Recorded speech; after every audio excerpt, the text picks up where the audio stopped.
নম্বর question হয়নি?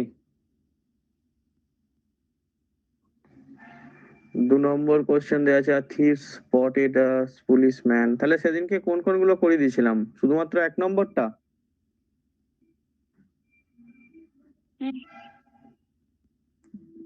আগের দিনের ক্লাসে কি শুধু 1 নম্বরই করানো হয়েছিল না আর কোনো কিছু করানো হয়েছিল? 1 নম্বরটাই। আচ্ছা, তোমরা 2 নম্বরটাও পারোনি। ঠিক আছে, দেখো 2 নম্বরটা তোমরা অনেক ছোটবেলা থেকেই করছো। জাস্ট কোশ্চেনটা ইংলিশে লেখা আছে, কি বুঝতে অসুবিধা হয়েছে বলে বা ভুলে গেছো পদ্ধতি, সেজন্য এরকম সমস্যা হচ্ছে।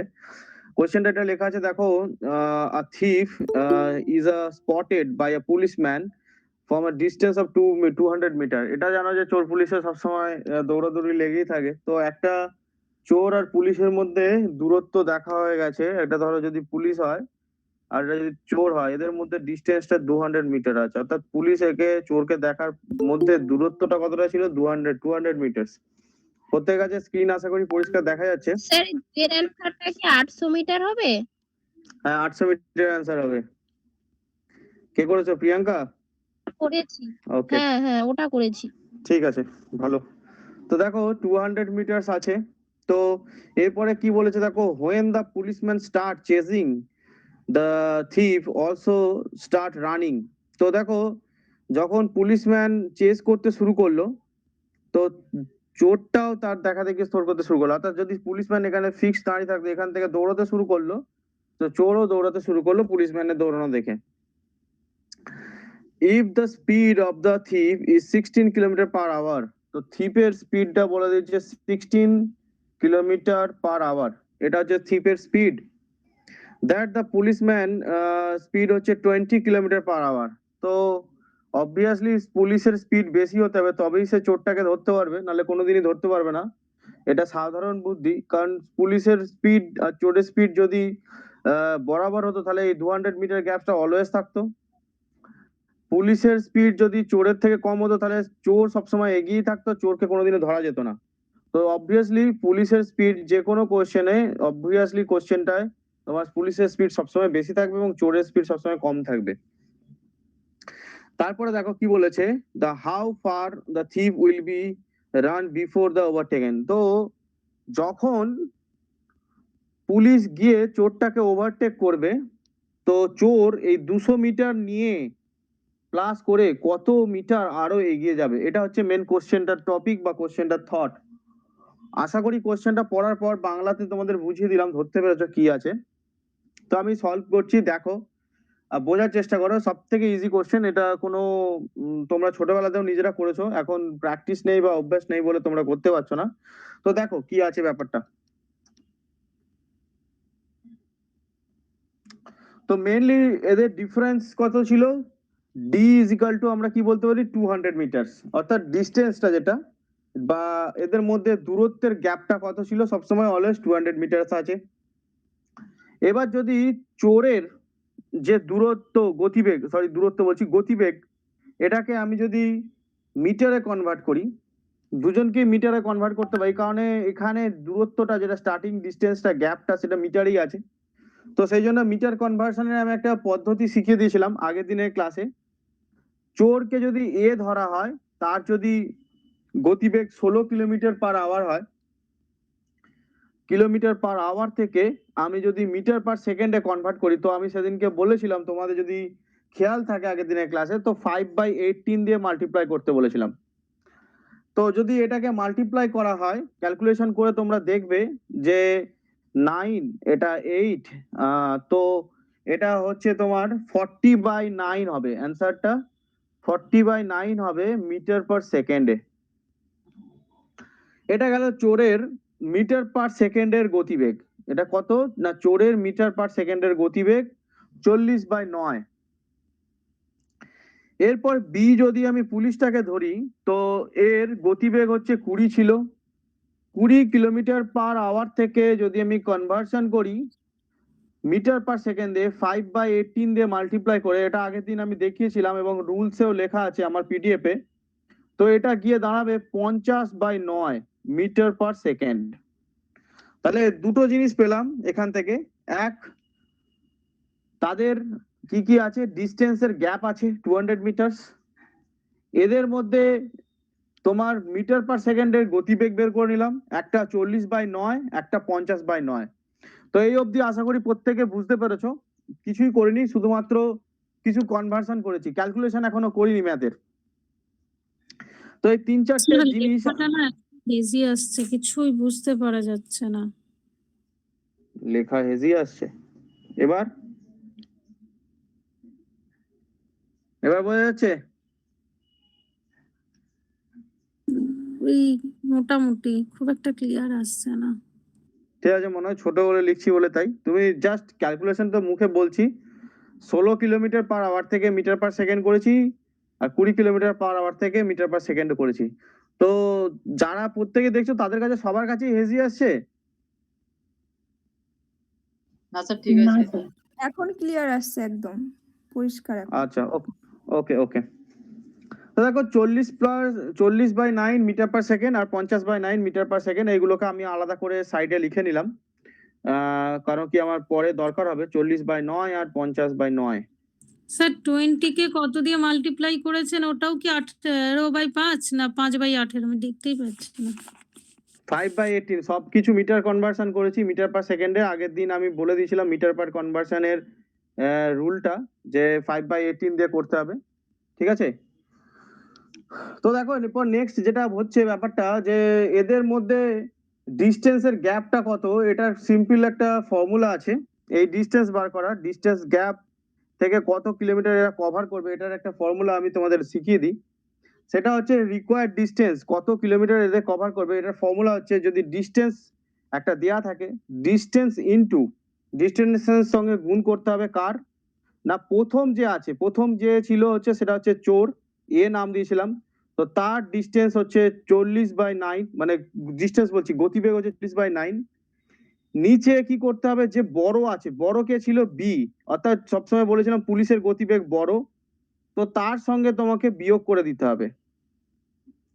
অর্থাৎ এর গতিবেগ যত আর এদের গতিবেগের গ্যাপ যত, অর্থাৎ এদের গ্যাপ, গতিবেগের গ্যাপ, দূরত্বের গ্যাপ নয় কিন্তু, বারবার কথাটা বলছি, এই ডিস্টেন্সটার গ্যাপ নয় কিন্তু। আমি চোরের নামটা এ দিয়েছিলাম আর পুলিশের নামটাকে বি দিয়েছিলাম, এটা তোমরা নিশ্চয়ই প্রথমটা দেখলে। তো এদের যে গতিবেগের গ্যাপ সেটা নিচে ক্যালকুলেশন করতে হবে, এবং চোরের যে গতিবেগ সেটাকে দিয়ে ভাগ করতে হবে, তবেই না তুমি বুঝতে পারবে যে কত মিটারে গিয়ে এদের সঙ্গে একসঙ্গে দেখা হবে বা মুলাকাত হবে, এই ব্যাপারটা সেটা বুঝতে হবে।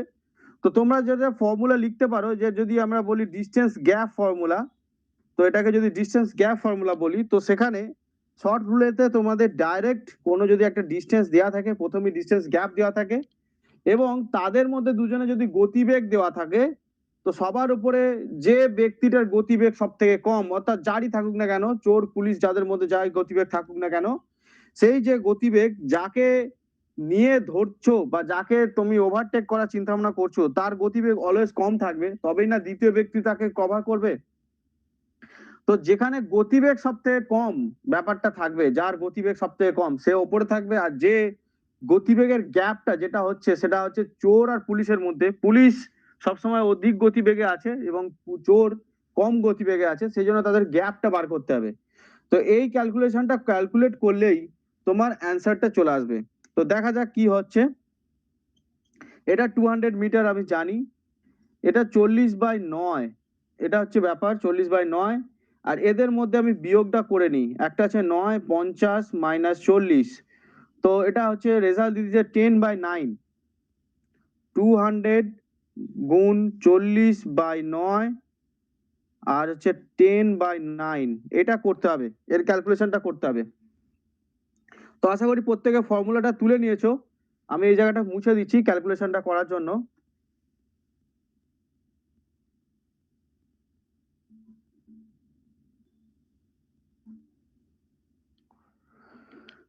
তো দেখো এখানে 40/9 আর 10/9 এর মধ্যে ক্যালকুলেশন করতে হবে। 200 গুণ 40/9 ডিভাইডেড যদি থাকে সেটা উল্টে যাবে, 9/10 হয়ে যাবে, এটা তো আমরা জানি।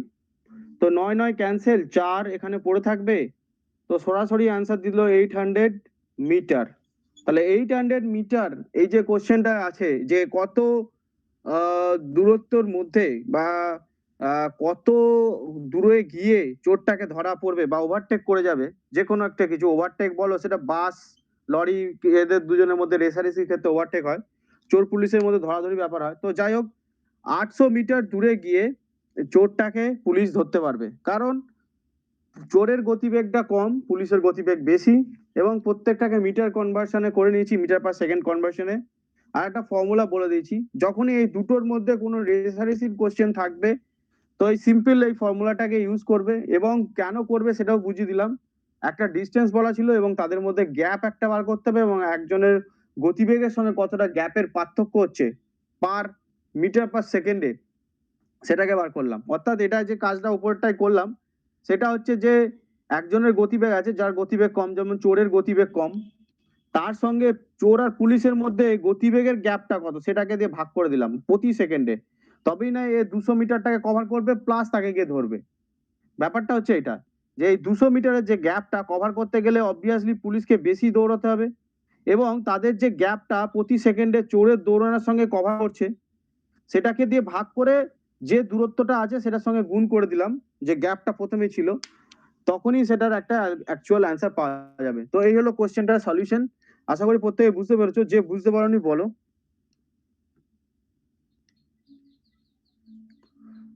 প্রত্যেকে বুঝতে পেরেছো? স্যার হ্যালো বলো। স্যার বলছি যে ডিস্টেন্স গ্যাপটা কি এটা রুল একটা, মানে নিয়ম একটা? হ্যাঁ, টুস্টার গ্যাপটা রুল ওটা একটা। আর ওটা কেন মিটার পার সেকেন্ডে কেন বের করব ওটা? কেন কি প্রথমেই কোশ্চেনে লেখা আছে, দেখো ওদের দুজনের মধ্যে প্রথম দূরত্বটাই মিটারে দেওয়া আছে গ্যাপের, যদি কিলোমিটারে থাকতো আর কনভার্সন করতে হতো না। গতিবেগটা দেখো কিলোমিটারে বলা আছে, আর ওদের দুজনের মধ্যে প্রথম দূরত্বটা যেটা গ্যাপটা হয়ে রয়েছে সেটা মিটার পার সেকেন্ডে আছে, মিটারে আছে। দেখতে পেয়েছো কোশ্চেনটায়? হ্যাঁ স্যার 200 মিটার। আমি বলে দিয়েছিলাম যে ইউনিট সেম করতে গেলে প্রথমে কনভার্সন করে নিতে হবে, প্রথম ক্লাসই বলে দিয়েছিলাম, এই টাইম এন্ড ডিস্টেন্সের প্রথম ক্লাসে। আচ্ছা স্যার বুঝছি। ঠিক আছে, বুঝতে পেরেছো? তো নেক্সট কোশ্চেনে যাই।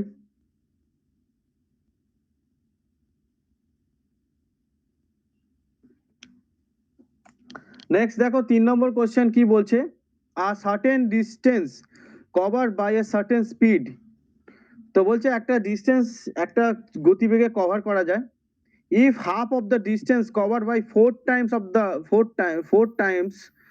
the time, বলছে যদি অর্ধেক ডিস্টেন্স তার 4 গুণ সময় নিয়ে কভার করা যেত, 4 times of the times মানে 4 গুণ সময় নিয়ে কভার করা যেত, বা এটা তুমি বলতে পারো যে যে 4 গুণ সময় লাগতো, তখন কি বলেছে দুটো গতিবেগের মধ্যে রেশিও বার করতে বলেছে। একদম সিম্পল কোশ্চেন, কোনো কিছুই এখানে বোঝার না বোঝার কিছু নেই। তো কোশ্চেনটা দেখো কি বলেছে, যে যদি একটা গতিবেগ থাকতো গতিবেগ বলছি, যদি একটা ডিস্টেন্স থাকতো এক্স, এবং তার যদি আমার ওয়াই গতিবেগে আমি তাকে কভার করতাম, ওয়াই গতিবেগে, তাহলে কি বলছে যে প্রথম ব্যাপারটাই বলছে যে certain distance covered by a certain speed, তাহলে এক্স একটা ডিস্টেন্স, সেটাকে একটা সার্টেন স্পিডে কভার করছি, ওয়াই স্পিডে কভার করছি। তো এটার একটা প্রথম রেশিও আমরা পেলাম। 2 নম্বরটা বলছে কি দেখো, যদি দ্বিতীয়টায় বলছে যদি ডিস্টেন্সটা হাফ হতো মানে x/2, এটা যদি ডিস্টেন্স হয় এর x/2, এটা কভার করতে কত সময় নেওয়ার কথা বলছে, যে 4 গুণ সময়। অর্থাৎ যদি ওয়াই এর স্পিড হয়, এই ওয়াই যদি তোমার গতিবেগ হয়, তো এর 4 গুণ গতিবেগ লাগতো। কোশ্চেনটাতে তাই বলেছে যে যদি সেই ডিস্টেন্সটা 4 গুণ 4 টাইমস অফ দ্য টাইম, এইখানে কথাটা কি বলেছে, যদি ডিস্টেন্সটা হাফ হতো তাহলে এর 4 গুণ গতিবেগ নিয়ে একে কভার করতে হতো, এটাই কোশ্চেনে বলা আছে। তো ব্যাপারটা যেটা বুঝিয়ে দিই, যে একটা ডিস্টেন্স আছে, একটা নির্দিষ্ট স্পিডে কভার করছো, যদি এক্স একটা ডিস্টেন্স হয় তাকে একটা ওয়াই স্পিডে কভার করছো। দ্বিতীয় কন্ডিশন বলেছে যে একটা যদি ওই দূরত্বটা বা ওই ডিস্টেন্সটা যদি x/2 হতো, অর্থাৎ অর্ধেক হতো, হাফ বলে আছে, লেখা আছে দেখো, সেটাকে কভার করতে যদি 4 গুণ সময় লাগতো, তাহলে 4 গুণ 4 টাইমস গতিবেগ লাগতো। ওখানে টাইমসটাকে বারবার গুলিয়ে ফেলো না, যে লেখা আছে 4 টাইমস অফ দ্য টাইম, তার মানে এই স্পিডটাও 4 টাইমস অফ দ্য টাইম হবে। তো এই জন্য আমরা এটাকে 4y করলাম। এবার বলছে স্যার x/2 আর 4y এর মিডিলে ওইটা কি লেখা আছে? কিছুই লেখা নেই, জাস্ট কানেক্টিভ করা আছে, ঠিক আছে। তো ফার্স্ট ওয়ানটাকে টাইমের এগেনস্টে কি করছি দেখো, এটাকে টাইমের এগেনস্টে কনভার্ট করতে হবে। তাহলে আমি এটাকে বলতে পারি যে x কিলোমিটার পার আওয়ার, যেহেতু গতিবেগটা তোমার এখানে কিলোমিটার পার আওয়ারই বার করতে হবে যেহেতু টাইমের এগেনস্টে, তো এটাকে আমরা বলতে পারি x/y কিলোমিটার পার আওয়ার। আর দ্বিতীয়টাকেও আমাকে সেই কনভার্সন করতে হবে, ডিভাইড করে কত কিলোমিটার পার আওয়ার বেরোচ্ছে সেটাকে বার করার জন্য। এখানে এটাকে ডিস্টেন্স, এটাকে স্পিড, যখন আমি টাইমে এগেনস্টে কনভার্ট করলাম তখন আমি এটাকে বলছি x/y কিলোমিটার পার আওয়ার, অর্থাৎ x হচ্ছে দূরত্ব, y ছিল স্পিড, সেটা যত সময় নিচ্ছে সেটাকে আমি এইভাবে কন্ডিশনে লিখতে পারি, কেননা আমার কাছে এদের ভ্যালুগুলো জানা নেই, ঠিক আছে। তো x/y কিলোমিটার পার আওয়ার এটা লিখতে পারি। তো এটাকে কিভাবে কনভার্সন করছি দেখো, কিলোমিটার পার আওয়ারে টাইমের এগেনস্টে বার করছি। তো তোমরা আশা করি প্রত্যেকে বুঝতে পারছো যে কিলোমিটার পার আওয়ারে কনভার্সন করতে গেলে একে কি করতে হবে, ভাগ আকারে রাখতে হবে। তো আমি এটাকে second স্টেপেতে x/2 divided by 4y লিখতে পারি, x/2 ডিভাইডেড বাই 4y লিখতে পারি, যেন আগেরটাতে যেমন x/y লিখেছি। তো এবার যদি আমি এটাকে টাইমের এগেনস্টে কনভার্সন করতে যাই, তাহলে আমাকে করতে হবে কি, x/2 এর সাথে এই 1/4 এর মাল্টিপ্লাই করে দিতে হবে। এবং এটাকে কেন করতে হবে না, এখানে না এবার দেখতে পাচ্ছ, স্যার আরেকটু উপরের দিকে সরালে ভালো হয়। উপরে স্যার। আচ্ছা হ্যাঁ এবার স্যার, দেখতে ঠিক পাচ্ছ, আছে। হ্যাঁ স্যার, হ্যাঁ স্যার।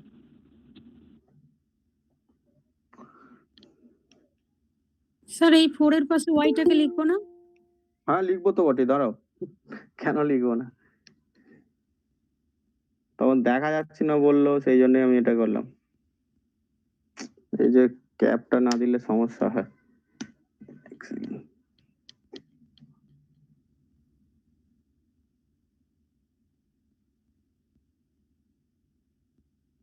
ফোরের পাশে ওয়াইটাকে লিখতে হবে এবং ক্যালকুলেশন করে দাঁড়াবে হচ্ছে x/8y। এটা কি দাঁড়াবে, x/8y। তো একটা হচ্ছে x/8y, একটা হচ্ছে x/y, এদের মধ্যে রেশিও ক্যালকুলেশন করতে হবে, তবে তোমার এই জিনিসটা কি হবে, যে একটা সঠিক রিপ্রেজেন্টেশন পাবে, এই জিনিসটা সঠিক রিপ্রেজেন্টেশন পাবে। তো আমি এটাকে রেশিও ক্যালকুলেশন করে নিচ্ছি। একটা রেশিও এটা পেলাম যে এখানে x/y, x/8y একটা ব্যাপার, আর x/y একটা ব্যাপার। তো এই দুটো রেশিও আমি এখান থেকে ক্যালকুলেশন করব। তো তোমরা দেখে নাও কিভাবে কি করছি। এই দুটো জায়গাকে তুলে নাও প্রথমে, ফার্স্টে।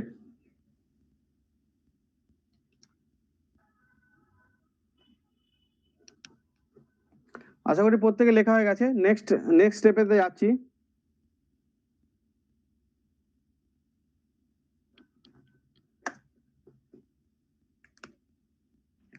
তো একটা পেলাম, হ্যাঁ বলো। বলছি স্যার, আমি তো পরে জয়েনিং করছি, তো বুঝতে পারছি না। তুমি আচ্ছা ঠিক আছে, দেখো এই কোশ্চেনটার পর থেকে বাকি কোশ্চেন গুলো দেখে নাও, তোমাকে শেষকালে দেখিয়ে দেওয়া হবে, ঠিক আছে, নাহলে স্যারের কাছ থেকে ভিডিও চেয়ে নিও, ঠিক আছে। তো তুমি এত লেট করলে কেন, তোমার তো 8:30টায় ক্লাস ছিল। তো দেখো এখানে স্যার একটু সমস্যা। আচ্ছা ঠিক আছে, দেখো তো x/y টাকে আমি কি এইভাবে লিখতে পারি, যেহেতু এদের মধ্যে রেশিও আছে, তো এটাকে আমরা ভাগ আকারে লিখতে পারি।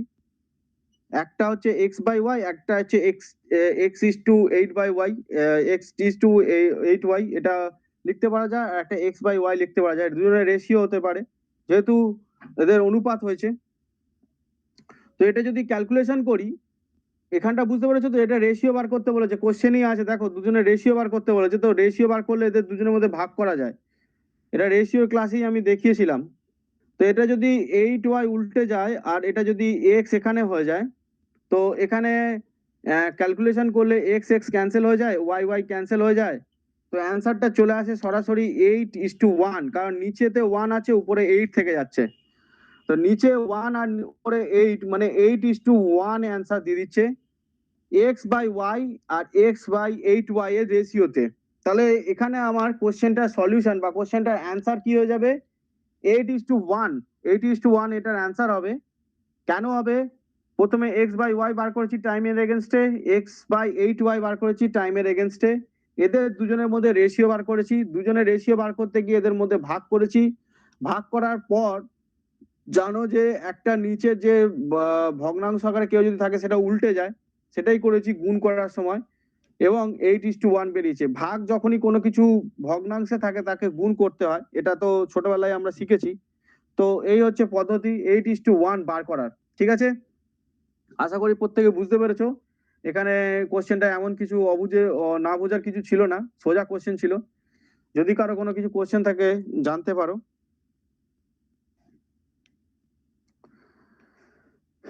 আচ্ছা, তারপরে দেখো নেক্সট কোশ্চেনে যাচ্ছি। এই কোশ্চেনে সবাই বোঝা গেছে আশা করি। নেক্সট কোশ্চেন হচ্ছে তোমার লিখেছে দেখো, Amit walk from a uniform speed 4 km/h। তোমরা এই কোশ্চেন গুলো একটাও করতে পারোনি? সেদিনকে তো তোমাদের টাইম এন্ড ডিস্টেন্স কে এত ভালোভাবে বুঝিয়ে দিলাম, তাহলে একটাও সলভ হতে পারেনি?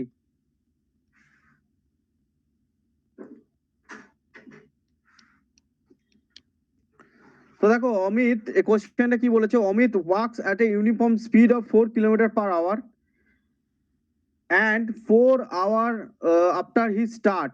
বলছে যে অমিত একটা নির্দিষ্ট গতিবেগে একটা দূরত্বের দিকে এগিয়ে যায়, যার গতিবেগটা হচ্ছে 4 km/h, and 4 hour after, 4 ঘন্টা পর যখন সে স্টার্ট করেছে, মানে ধরো একটা সময়, নির্দিষ্ট সময় কেউ একদম স্টার্ট করেছে, অমিত স্টার্ট করেছে, তার 4 ঘন্টা পেরিয়ে গেছে, অর্থাৎ 4 কিলোমিটার/ঘন্টায় গতিবেগে 4 ঘন্টা পেরিয়ে যাওয়া মানে সে 16 কিলোমিটার এগিয়ে গেছে। এটা সাধারণ বুদ্ধি, যে গুণ করে দিতে হবে। তো 16 কিলোমিটার যখন অমিত পৌঁছে গেছে, সেই সময় কি হয়েছে, ব্রিজেস সাইকেল নিয়ে স্টার্ট করেছে at a uniform speed of 20 km/h। অর্থাৎ 4 ঘন্টা ধরে অমিত 4 km/h গতিবেগে এগোনোর পর ব্রিজেস সাইকেল নিয়ে সেই সময় শুরু করেছে 20 km/h গতিবেগে তার দিকে এগোতে। How far from the starting point will the Bridges catch Amit. বলছে স্টার্টিং পয়েন্ট থেকে কত দূরত্বে এই অমিত তোমার ব্রিজেসকে ধরে ফেলবে। এই হচ্ছে কোশ্চেন। এটা সেই চোর পুলিশের আগের কোশ্চেনটার মতনই কিছুটা, কিন্তু একটু ডিফারেন্ট আছে বলে আমি এটাকে তোমাদের কাছে দিয়েছি। তো দেখে নাও, ডিস্টেন্স ট্রাভেল বাই, এইখানে যে ব্যাপারটা আছে, ধরে নিচ্ছি যে আছে যে অমিতকে কত ঘন্টা পর ধরবে, এটা একটা অ্যাজাম্পশন করে নিচ্ছি। লেট যে সেকেন্ড ওয়ানটার নাম কি, সেকেন্ড ওয়ানটার নাম হচ্ছে ব্রিজেস। ব্রিজেস যদি সেকেন্ড ওয়ান হয়, আমি বিআই লিখে দিলাম জাস্ট। তো এ যদি ব্রিজেস কাকে ধরবে, অমিতকে ধরবে, আমি ধরে নিচ্ছি এক্স ঘন্টা পর ধরবে, এক্স আওয়ার। ঠিক আছে, তো ডিস্টেন্স ট্রাভেল বাই অমিত এই সময়ের মধ্যে কি, এই সময়ের মধ্যে অমিতের দ্বারা ডিস্টেন্স ট্রাভেল কতটা করে নেওয়া হয়েছে, যে এক্স আওয়ার পর যদি ধরে আর প্রতি ঘন্টায় যদি সে অমিত এগোতে থাকে 4 কিলোমিটার করে, তাহলে এদের মধ্যে অমিত নিশ্চয়ই অলওয়েজ 4 কিলোমিটার প্লাস এই দূরত্ব কভার করবে, এক্স যদি তার সময় হয়, এবং প্রতি 4 ঘন্টা ধরে সে যদি হেঁটে চলে যায়, তাহলে এদের টাইমের গ্যাপটা হচ্ছে এক্স প্লাস 4। এখানে এটাকে যেন অমিতের গতিবেগ ধরে নিও না কেউ, এটা সময়। দেখো ওখানে 4 ঘন্টা ধরে অমিত হাঁটার পর ব্রিজের সাইকেল নিয়ে স্টার্ট করেছে, কতটা বলা আছে। এটা আমি টাইমের ক্যালকুলেশনটা করলাম 4 ঘন্টা, যেটা লেখা আছে সেটার সাথে, অর্থাৎ এক্স ঘন্টা পর ধরবে প্লাস 4 ঘন্টার গ্যাপ আছে তাদের মধ্যে। ঠিক আছে, কোশ্চেনটা বুঝতে হবে। প্রথমে আমি ধরে নিয়েছিলাম ব্রিজেস 4 ঘন্টা পর তাদেরকে ধরবে, অমিত 4 ঘন্টা অলরেডি এগিয়ে আছে ব্রিজেসের থেকে, সেই জন্য এক্স ঘন্টা প্লাস 4 করলাম। এই হচ্ছে ব্যাপার, এখানে কনসেপ্টটা এটাই। তো এই জায়গাটা বুঝতে পেরেছো?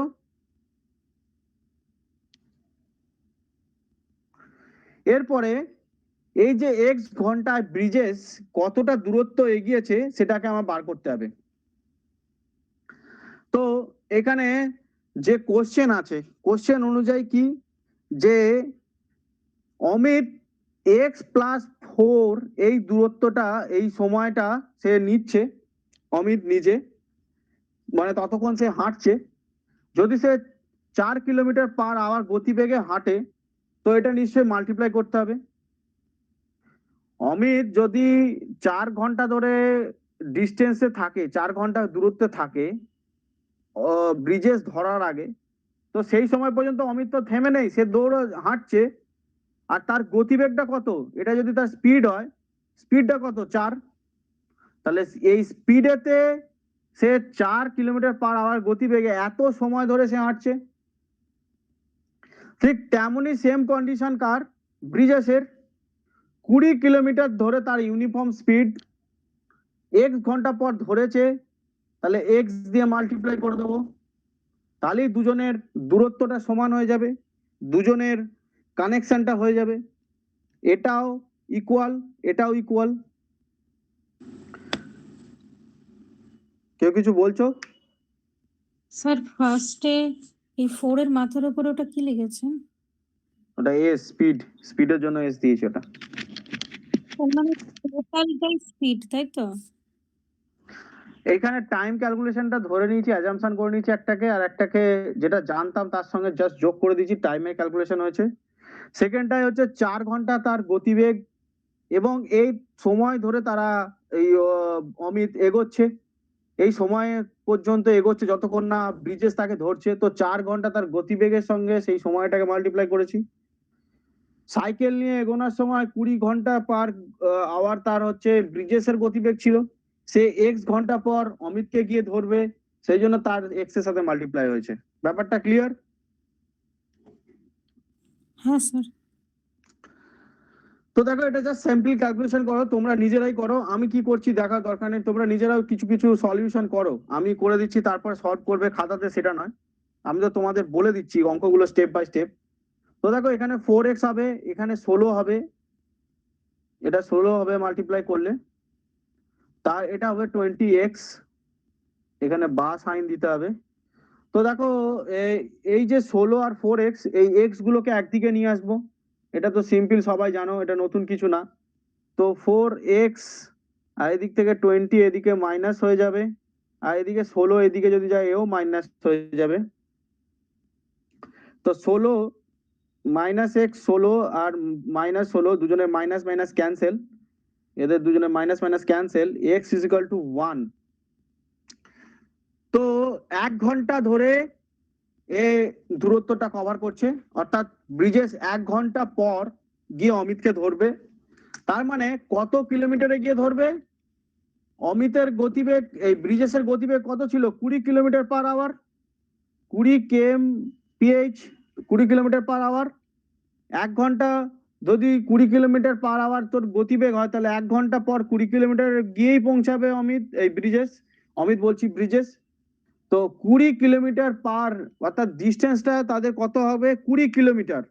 বাড়ি থেকে শুরু করে অমিত যতটা চলে যাবে সেটাও 20 কিলোমিটার, বাড়ি থেকে শুরু করে ব্রিজেস যতটা চলে যাবে সেটাও 20 কিলোমিটার, কারণ তারা প্রত্যেকেই 1 ঘন্টা পর গিয়ে মিট করছে। যদি অমিতের ডিস্টেন্স কভার ধরো, তাহলে অমিত 4 ঘন্টায় অলরেডি দূরত্বে হেঁটে ফেলেছিল, প্লাস আরো 1 ঘন্টা, এক্স এর ভ্যালু 1 বেরিয়েছে, আরো 1 ঘন্টা মানে 5 ঘন্টা।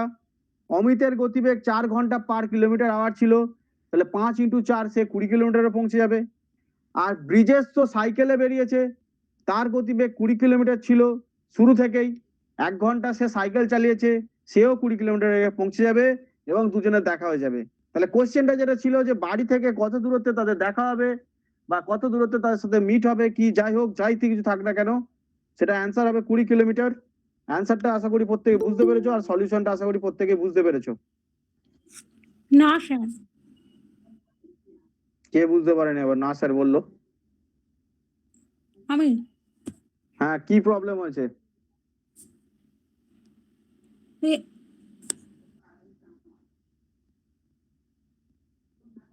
বলো কি জায়গাটা বুঝতে পারোনি?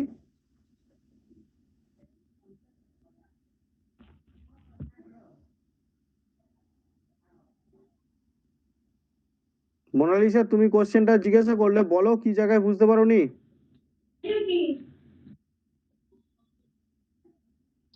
ওই 1 আওয়ার বের হওয়ার পরের যে অংশটুকু তারপরে বুঝতে পারিনি। ব্রিজেসের গতিবেগ কত ছিল? 4 ঘন্টা, ব্রিজেসের গতিবেগ 4 ঘন্টা সরি ছিল। 20, কোশ্চেনটা দেখেছো? না সরি 20। তাহলে হ্যাঁ, 20। ব্রিজেসকে কত কিলোমিটার ধরেছি, যে কত কিলোমিটার সে চালিয়েছে সাইকেল, কি ধরেছি আমরা শুরুতে? এক্স এর ভ্যালুটা কি? এক্স এর 20। ভ্যালুটা কি বেরিয়েছে? এক্স এর ভ্যালুটা কি বেরিয়েছে? 20 এক্স এর ভ্যালু into 20 x। বেরিয়েছে না 1 বেরিয়েছে? 1 বেরিয়েছে। ও x এর ভ্যালু বেরিয়েছে 1, সরি। হ্যাঁ, তাহলে 1 ঘন্টা ধরে যদি ব্রিজে সাইকেল চালায় তাহলে কত কিলোমিটার পৌঁছাবে? তুমি তোমার গতিবেগ বাড়ি থেকে হেঁটে যাওয়া কোনো একটা দূরত্বের গতিবেগ হচ্ছে তোমার যাওয়ার, হাঁটার গতিবেগ 10 কিলোমিটার। 1 ঘন্টা ধরে যদি হাঁটো তাহলে কত কিলোমিটার হয়ে যাবে তুমি পৌঁছাবে 1 ঘন্টায়? তোমার নিজের গতিবেগ হাঁটার হচ্ছে 10 কিলোমিটার পার আওয়ার। তুমি যদি 1 ঘন্টা ধরে হাঁটো, 1 ঘন্টা পর তুমি কত দূরত্বে পৌঁছাবে? 10 কিলোমিটার। তার মানে ব্রিজেস যদি 1 ঘন্টা ধরে সাইকেল চালায় কত কিলোমিটার পৌঁছাবে? 20 কিলোমিটার। 20 কিলোমিটার। আচ্ছা তা তাদের দুজনের মধ্যে মিটিং অফ পয়েন্টটা যদি 20 কিলোমিটার হয় তাহলে বাড়ি থেকে দূরত্ব তো 20 কিলোমিটারই থাকবে। বোঝা গেল না? এখনো বুঝতে পারোনি? হ্যাঁ স্যার। দেখো 5 নম্বর কোয়েশ্চেনটা করাচ্ছি। 5 নম্বর কোয়েশ্চেনটা ভালো করে লক্ষ্য করো কি লেখা আছে। আর train leaves Manipur at a 6 AM। 6টার সময় একটা ট্রেন মণিপুর থেকে ছেড়েছে। এই কোয়েশ্চেনটা সবাই আশা করি বুঝতে পেরেছো। আমি এটা মুছে দিলাম। যারা লেটে জয়েন করেছো প্রত্যেকে তুলেও নিয়েছো আশা করি। তোমাদের তো এক্সাম চলেই এলো প্রায় নেটের কাছাকাছি। একটু বাড়িতে তোমরা নিজেরা প্র্যাকটিস করো। আমি যতটুকু মোটামুটি প্রবাবিলিটি আছে কোশ্চেন কিরম ধরনের আসতে পারে সেই অনুযায়ী কোশ্চেন তোমাদের অনেকটা করে দিলাম। এবার নিজেদের প্র্যাকটিসের ব্যাপার। তো দেখো, একটা train leaves Manipur at 6 AM। 6টার সময় মণিপুরে ছেড়েছে and reaches দিসপুর 10 AM। তাহলে 6 AM এ একটা ট্রেন 6টার সময় মণিপুর থেকে দিসপুর যাচ্ছে। দিসপুর তার ডেস্টিনেশন। তো 6টার সময় ছেড়ে সে 10টার সময় পৌঁছেছে। তাহলে 4 ঘন্টা সে যেতে সময় নিয়েছে, এটা স্বাভাবিক হিসেব।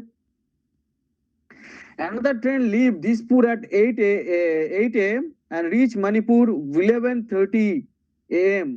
তাহলে 3.5 ঘন্টায় অন্য একটা ট্রেন ওই একই ডিস্টেন্স কভার করে পৌঁছে গেছে।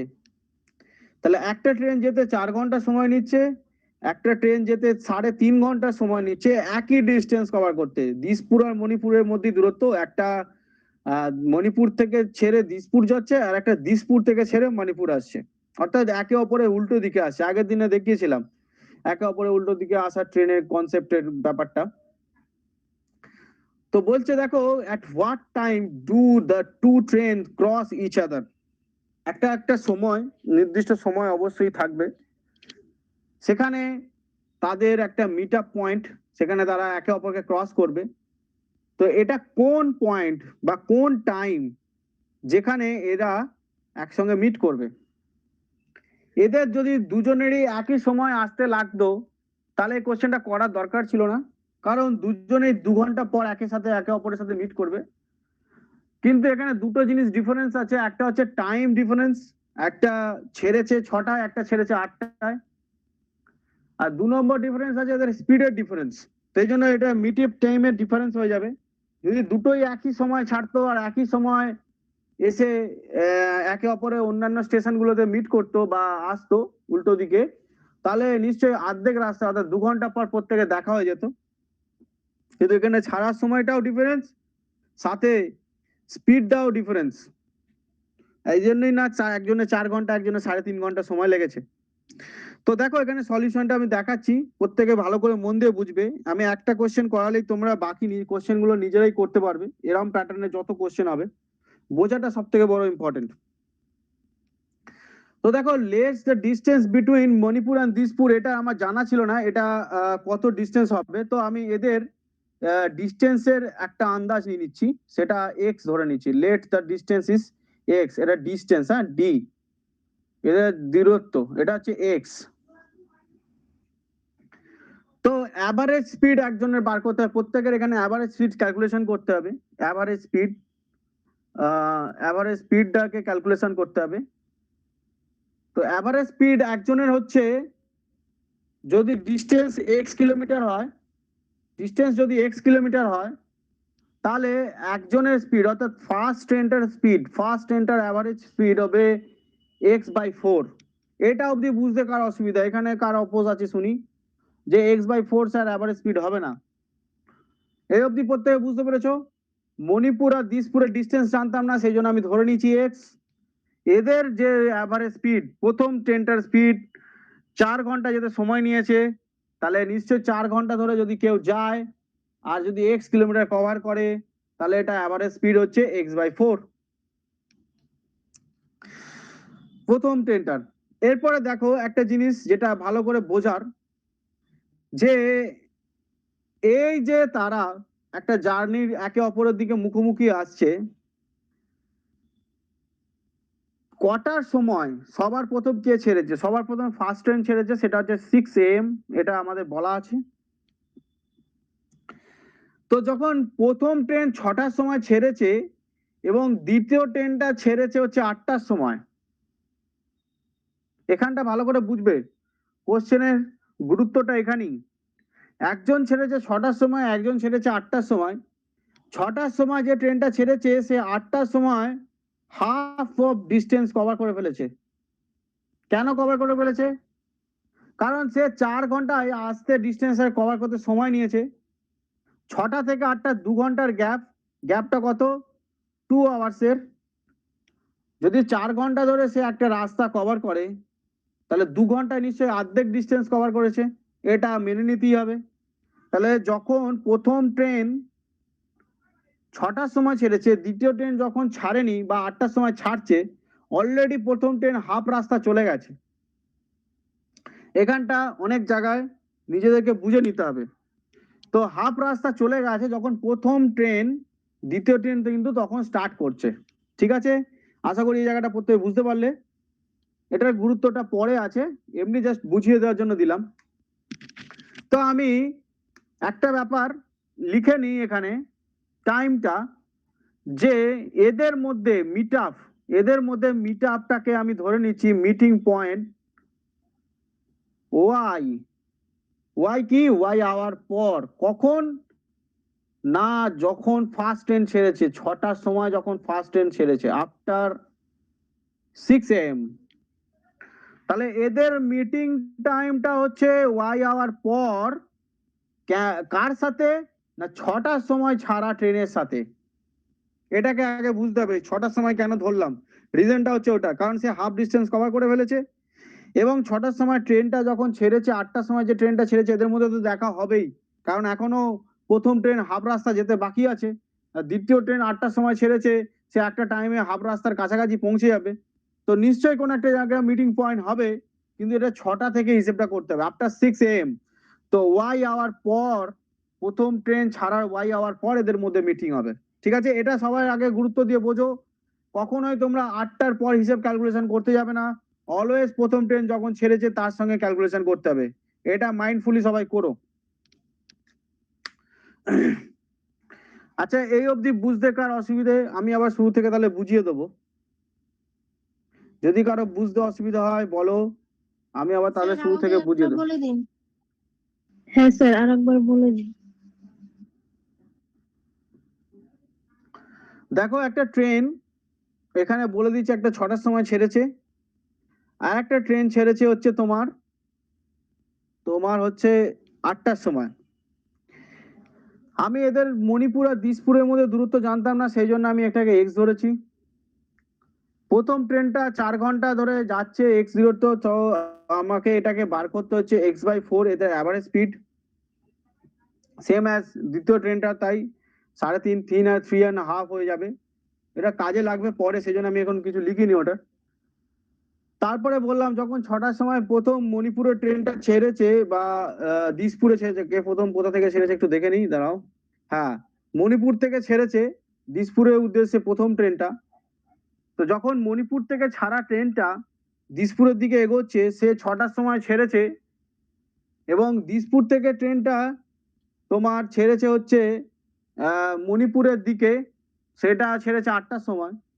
তো যখন এদের দুজনের একে অপরের জার্নির টাইম স্টার্ট হচ্ছে, 6টার সময় একটা 8টার সময়, তো 6টার সময় ছাড়া ট্রেনটা 8টার টাইম পর্যন্ত 2 ঘন্টা সে জার্নি করেছে, এবং সে হাফ রাস্তা কভার করে ফেলেছে। কেন কভার করে ফেলেছে হাফ রাস্তা?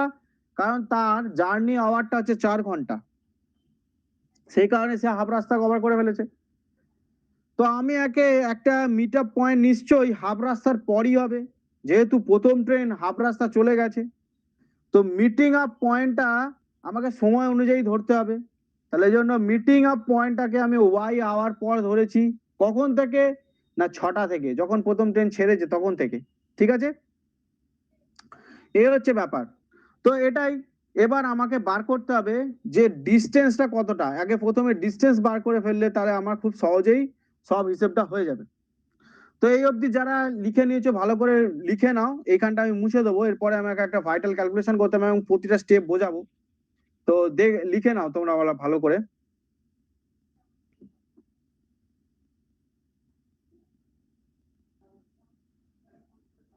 আশা করি প্রত্যেকে এই জায়গাটা লিখে নিয়েছে। এরপর আমি যেটা করছি স্টেপ বাই স্টেপ করব, শর্টকাট ট্রিকটা দেখাবো, প্রথমে ভালো করে বুঝে নেবে।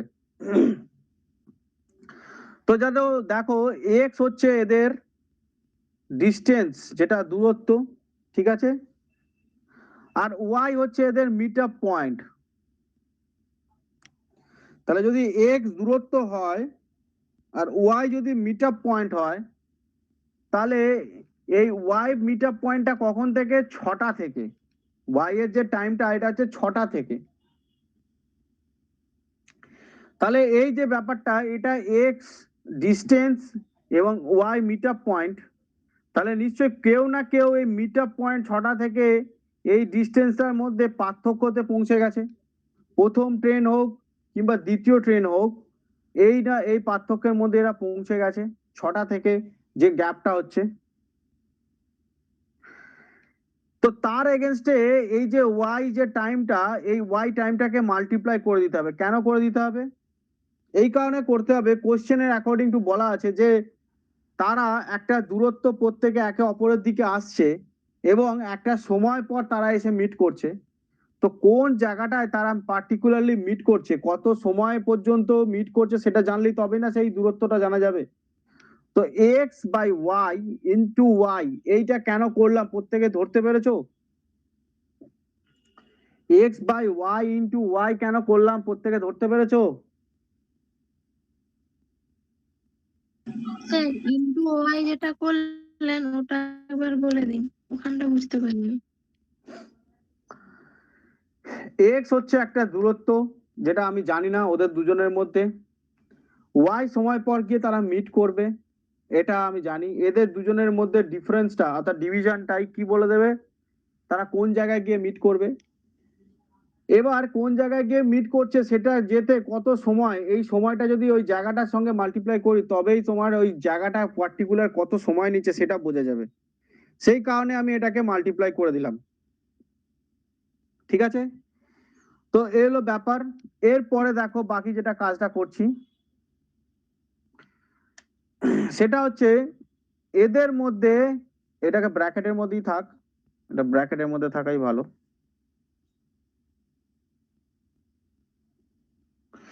এদের মধ্যে সেকেন্ড স্টেপ দেখো, একজন 2 ঘন্টা ধরে চলে গেছে, 2 ঘন্টা ধরে এগিয়ে গেছে, যেটা দেখালাম।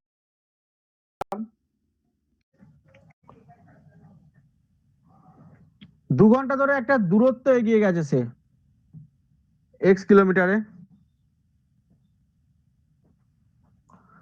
2 ঘন্টা ধরে যে দূরত্বটা সে কভার করে নিয়েছে সেটা x কিলোমিটারের দূরত্বের সঙ্গে কভার করেছে 2 ঘন্টা ধরে। আর এদের মধ্যে টাইমের যে ম্যাক্সিমাম ডিফারেন্সটা সেটা হচ্ছে 7। একজন 4 ঘন্টা, তো এটা একটা তাদের মধ্যে টাইম গ্যাপ 7। তার সঙ্গে দেখো এই যে y মিট আপ পয়েন্ট, তার সঙ্গেও 2 ঘন্টার গ্যাপ আছে, কারণ একজন লেটে ছেড়েছে। তাহলে প্রথম থেকে স্টেপটা ভালো করে বোঝো। একজনের সঙ্গে একজনের টাইমের ডিফারেন্স, তার সঙ্গে y এর মাল্টিপ্লিকেশন।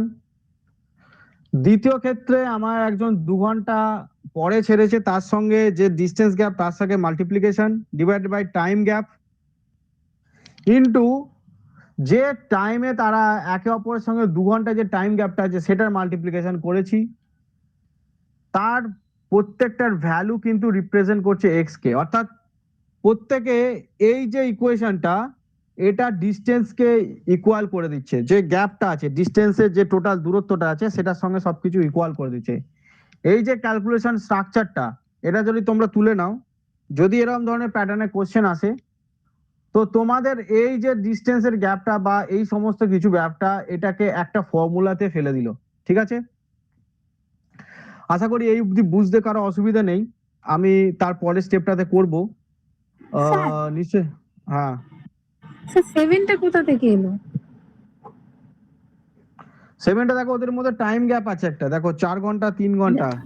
হ্যাঁ, ওটা 3 ঘন্টা না, 3.5 ঘন্টা মনে হয়। 3.5 ঘন্টা। আচ্ছা দাঁড়াও এক সেকেন্ড, ওয়েট। 3.5 ঘন্টা আছে, এক সেকেন্ড।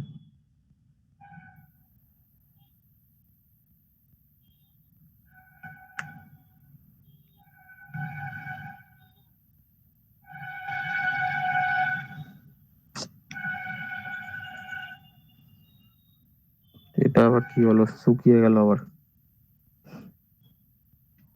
একটু ওয়েট করো।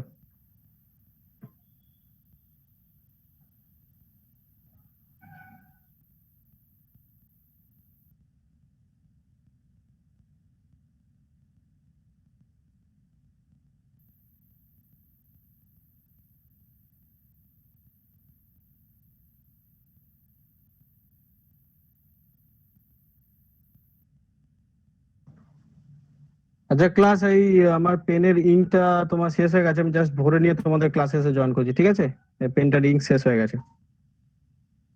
ওকে, ওকে স্যার।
তো ক্লাস যেখানে ছিলাম এটা দেখো, প্রত্যেকের কাছে স্ক্রিন দেখা যাচ্ছে তো ঠিকঠাক করে?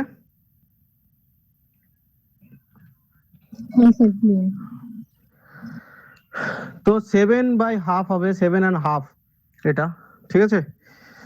তো যেটা ব্যাপারটা বোঝাতে চাইছিলাম যে একটা ডিস্টেন্স কভার করছে, তার সাথে ওয়াই, এবং এই ওয়াইটা আমি ধরেছিলাম হচ্ছে তাদের মিট আপ পয়েন্ট একটা টাইমের পর 6টার পর থেকে, একটা টোটাল ডিস্টেন্স, তার সঙ্গে যে 2 ঘন্টার গ্যাপ সেটা, তার সঙ্গে সময়ের গ্যাপ দুজনের মধ্যে, এবং তার সঙ্গে তাদের টাইম ডিফারেন্স, অর্থাৎ যে ডিস্টেন্সটা কভার করার পর তারা মিট করছে সেটাতেও 2 ঘন্টার গ্যাপ। এই টোটাল ক্যালকুলেশনটা কিন্তু এক্স কে রিপ্রেজেন্ট করে। এখানটা সবাই ধরতে পেরেছো? প্রত্যেকে বুঝতে পেরেছো এখানটা? স্যার বলো। স্যার কোনটা টাইম কোনটা স্পিড একটু ওই এক্স ওয়াই এর বদলে বা পাশাপাশি একটু লিখে দেবেন? টাইম স্পিড কোনটা সেটা তোমাকে তো শুরুতেই লিখে দিয়েছি যে লেট এক্সটা হচ্ছে এদের তোমার হচ্ছে দূরত্ব ডিস্টেন্স, ওয়াইটা হচ্ছে তাদের মিটিং পয়েন্ট আফটার 6 AM, ঠিক আছে? এইটা হচ্ছে তাদের ওই একই, যেখানেই এক্স দেখতে পাচ্ছ সেটাই ডিস্টেন্স, যেখানেই তোমার ওয়াই দেখতে পাচ্ছ তাদের মিটিং পয়েন্ট আফটার 6, ঠিক আছে? তো এই যে ফর্মুলাটা এটা আমি তোমাদের কাছে দিয়ে দিলাম, এটাকে তোমরা কি করবে বাড়িতে আগে ফার্স্টে নিজেরা করো এই ফর্মুলা কনসেপ্টে। যদি এটা থেকে তোমরা না সলিউশনে পৌঁছাতে পারো তো সেটা আমি সেদিনকে দেখিয়ে দেবো এক্স এর ভ্যালুটা বের করতে পারছো কিনা। আর যদি এই পদ্ধতি মনে হচ্ছে খুব টাফ বা বুঝতে পারছি না, আরো সিম্পল ওয়ে চাই, আমি সেদিনকে আরো দেখিয়ে দেবো, ঠিক আছে? ফার্স্টে এটাতে করো, তোমরা যদি হ্যাবিচুয়েট হতে পারো তাহলে অ্যান্সার যদি পেয়ে যাও তাহলে খুব ভালো। অনেকেই আছে এখানে, আমি বুঝতেই পারছি যে এটা খুব ক্রিটিক্যাল ক্যালকুলেশন, যারা কম্পিটিটিভ এক্সাম দেয়, যারা খুব মাস্টার্স অফ দ্য ম্যাথ, তাদের কাছে এই জিনিসটা খুব ইজি, তারা খুব সহজেই করে।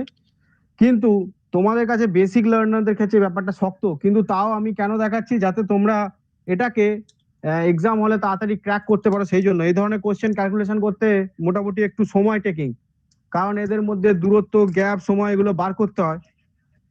তো সেই জন্য সহজে এই ফর্মুলা দিয়ে সবাই এটাকে সলিউশন করে দেয় সিজিএল এক্সাম বা যারা এসএসসির এক্সাম গুলো দেয়।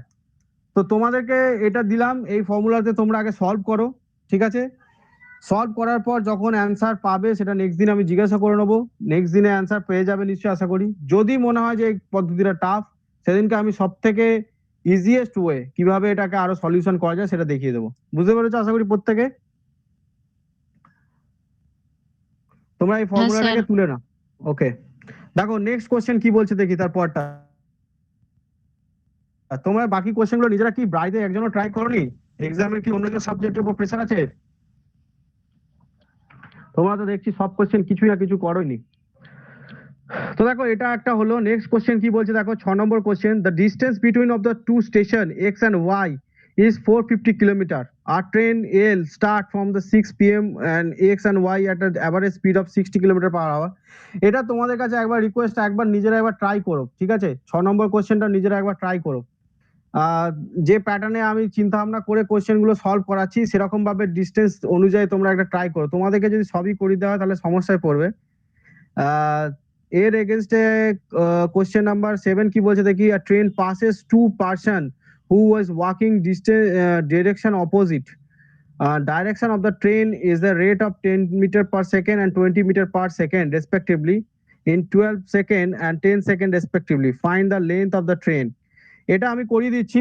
এটা কিভাবে সলভ করছি তোমরা দেখে নাও। এটা একটুখানি চিন্তা ভাবনাটা টাফ আছে, তো এটাকে আমি করিয়ে দিচ্ছি। কিন্তু যে কোশ্চেনটা আমি গ্যাপ দিলাম এটাকে একবার ট্রাই করবে, ট্রাই করার পর না পারলে আমি দেখিয়ে দেবো, ঠিক আছে?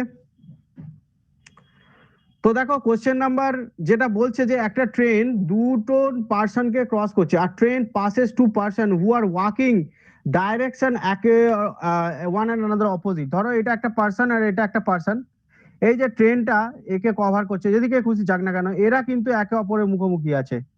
ট্রেন যদি এদিকেও যায় এরাও একে অপরের মুখোমুখি আছে, ট্রেন যদি এদিকেই যায় বা এরাও একে অপরের মুখোমুখি থাকছে। তো এটা হচ্ছে ব্যাপার, কনসেপ্টটা শুরুর দিকে এটাই বলেছে, ঠিক আছে? যেটা পড়লে বুঝতে পারবে। তো ট্রেনের একে অপোজিটে direction of the train at a rate of 10 metre per second and 20 metre per second. দেখো একটা ট্রেনের যে ডাইরেকশনটা সেটা একটা 10 মিটার পার সেকেন্ডে আছে, একটা 20 মিটার পার সেকেন্ডে আছে ইন 12 সেকেন্ড আর 10 সেকেন্ড রেসপেক্টিভলি।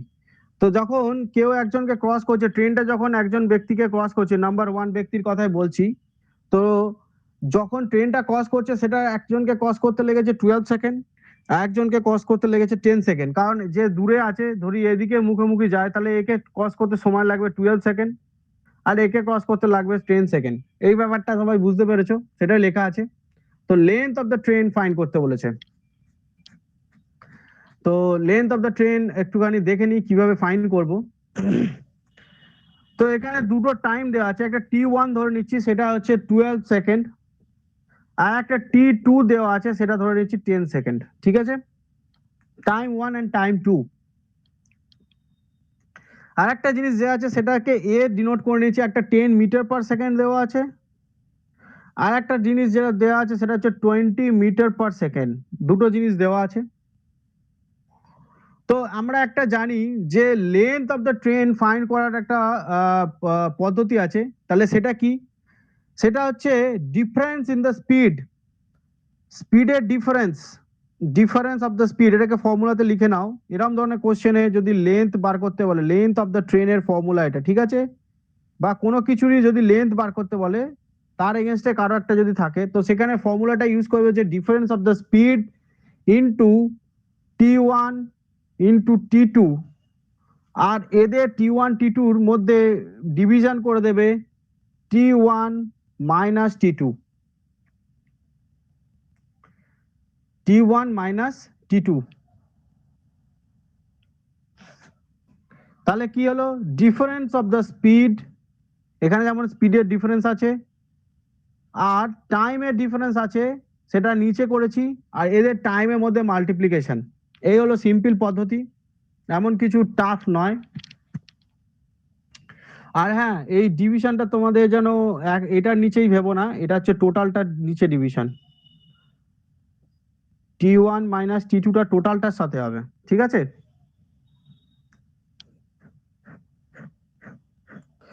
এটার ফর্মুলাটা লিখে নাও। যখনই কোনো টাইমে দুজনের গ্যাপ দেওয়া থাকবে বা দুটো টাইমের সময়ের মধ্যে অন্তর দেওয়া থাকবে, T1 আর T2 দুজনের যদি সময়ের গ্যাপ দেওয়া থাকে, তো লেন্থ অফ দ্য ট্রেন যদি বার করতে বলে কোশ্চেনে, তো difference of the speed into T1 and T2, T1 obviously বড়টা আর T2 অবভিয়াসলি ছোট সময়টা, আর T1 T2 এর মধ্যে মাইনাস করতে হবে, ঠিক আছে? তো এখানে ফর্মুলাটা সলিউশন বার করছি, আমি একটু বোর্ডটা উপরে তুলে দিলাম। তো দেখে নাও ডিফারেন্স অফ দ্য স্পিড কত, একটা 10 একটা 20 আছে, তাহলে 20 মাইনাস 10 করব। ডিফারেন্স অফ দ্য স্পিড বলে দিয়েছে 20 আর 10, তো 20 আর 10 এর মাইনাস করে দেবো। আর T1 T2 মাল্টিপ্লাই করতে বলেছে, তাহলে T1 হচ্ছে 12 আর T2 হচ্ছে 10, তাহলে 12 ইন্টু 10 করে দেবো, ঠিক আছে? আর T1 T2 এর মধ্যে গ্যাপ কত, একটা 10 থাকলে একটা 12 থাকলে এদের মধ্যে গ্যাপ হচ্ছে 2, ঠিক আছে? তবু আমি মাইনাস করে দেখিয়ে দিচ্ছি, তোমরা অনেকেই বুঝতে পারবে না। তো 12 মাইনাস 10, ঠিক আছে? এই হলো ব্যাপার। এইটা করে দেখো কয়েক সেকেন্ডে অ্যান্সার চলে আসবে, কয়েক সেকেন্ড। 10 12 আবার 10 আর নিচে 2, এই দুইটার সাথে আমি ধরো 6 এই 12টার ক্যান্সেল করে দিলাম, তাহলে 6 10 60 ইন্টু 10 600। 600 কত সহজে অ্যান্সার চলে যাবে, 600 মিটার। শুধুমাত্র এই ফর্মুলাটা ইউজ করে ট্রেনটার যে ডিস্টেন্স বা ট্রেনটার কত লেন্থ সেটা বার করে ফেললাম। কি করলাম? জাস্ট দুজনের টাইমের ডিফারেন্স বা স্পিডের ডিফারেন্স, তার সঙ্গে দুটো টাইমের মাল্টিপ্লাই, তার সাথে সময়ের গ্যাপটার মাল্টিপ্লাই করে দিয়ে তোমার অ্যান্সার পেয়ে যাবে 600। আশা করি অপশনে আছে নিশ্চয়ই, হ্যাঁ অপশন ডি হচ্ছে 600, এটা আছে।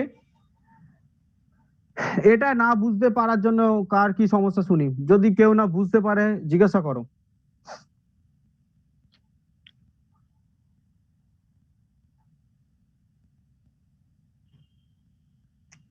প্রত্যেকে বুঝতে পেরেছো যারা আছো ক্লাসে? হ্যাঁ স্যার, বুঝতে পেরেছি।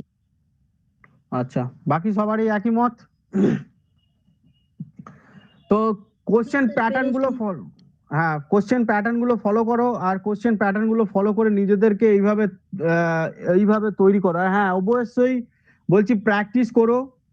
শর্ট ট্রিক্স কখনোই তোমাকে সবসময় হেল্প করবে বা এনভায়রনমেন্ট হেল্প করবে তখনই যদি প্র্যাকটিস করো। উইদাউট প্র্যাকটিস আমি বলে দিচ্ছি তোমাকে গ্যারান্টি দিয়ে শর্ট ট্রিক্স অ্যাপ্লাই করে শিখে কোনো লাভ নেই, ঠিক আছে? আর শর্ট ট্রিক্সটা এই কারণে দেখানো তোমাদের যাতে তোমরা খুব কম সময়ের মধ্যে 5টা কোশ্চেন করে নেক্সট কোশ্চেনগুলো সলভ করতে পারো। কারণ তোমাদের কাছে মেন উদ্দেশ্য হচ্ছে কোশ্চেনটা সলভ করে প্রপার অ্যান্সারটা দেওয়া, নাকি তুমি কতটা জানো এটা প্রকাশ করা, ঠিক আছে? এটা আগে বুঝবে যে নেটের এক্সাম দিতে যাচ্ছি আমার মেন উদ্দেশ্যটা কি, আমি কতটা জানি সেটা বড় কথা নয়, আমি কতগুলো কোশ্চেন সলভ করে আসছি এবং কোশ্চেনগুলো সঠিক যথাযথ অ্যান্সার করে এসেছি, সেটা সব থেকে বড় ব্যাপার। কারণ মেজারমেন্ট যেটা হিসাবে আমাদের এক্সাম করে সেটা কিন্তু আমাদের লাইফে লাগে না। তোমার এই অঙ্ক ফিলোসফি নিয়ে যারা জিআরএফ পড়বে বা ফিলোসফি সাবজেক্ট নিয়ে ইন দ্য ফিউচার পিএইচডি করবে সেখানে লাগবে না, কিন্তু তোমাকে এই কারণে দিয়ে দিচ্ছে তোমার অঙ্কের দক্ষতাটা কতটা আছে জাস্ট চেক করার জন্য। তো সেই জন্য যতটুকু কম সময়ের মধ্যে প্র্যাকটিস করে গিয়ে সলভ করে দেওয়া যায় সেটাই। তুমি ফার্স্ট পেপার যেটা দাও প্রত্যেকটা জিনিসেরই কোনো কিছু তোমার ফিলোসফির সাথে রিলেটেড নয় কিংবা সংস্কৃতের সাথে রিলেটেড নয়, তবু তোমাকে এক্সাম দিতে হয় এই কারণেই তোমার বাকি আদার সাবজেক্টের ক্যাপাবিলিটি কতটা সেটা চেক করে ওখানে, আর কিছু না। তো যাই হোক এই হলো ব্যাপার, এটাকে আমি মুছে দিচ্ছি।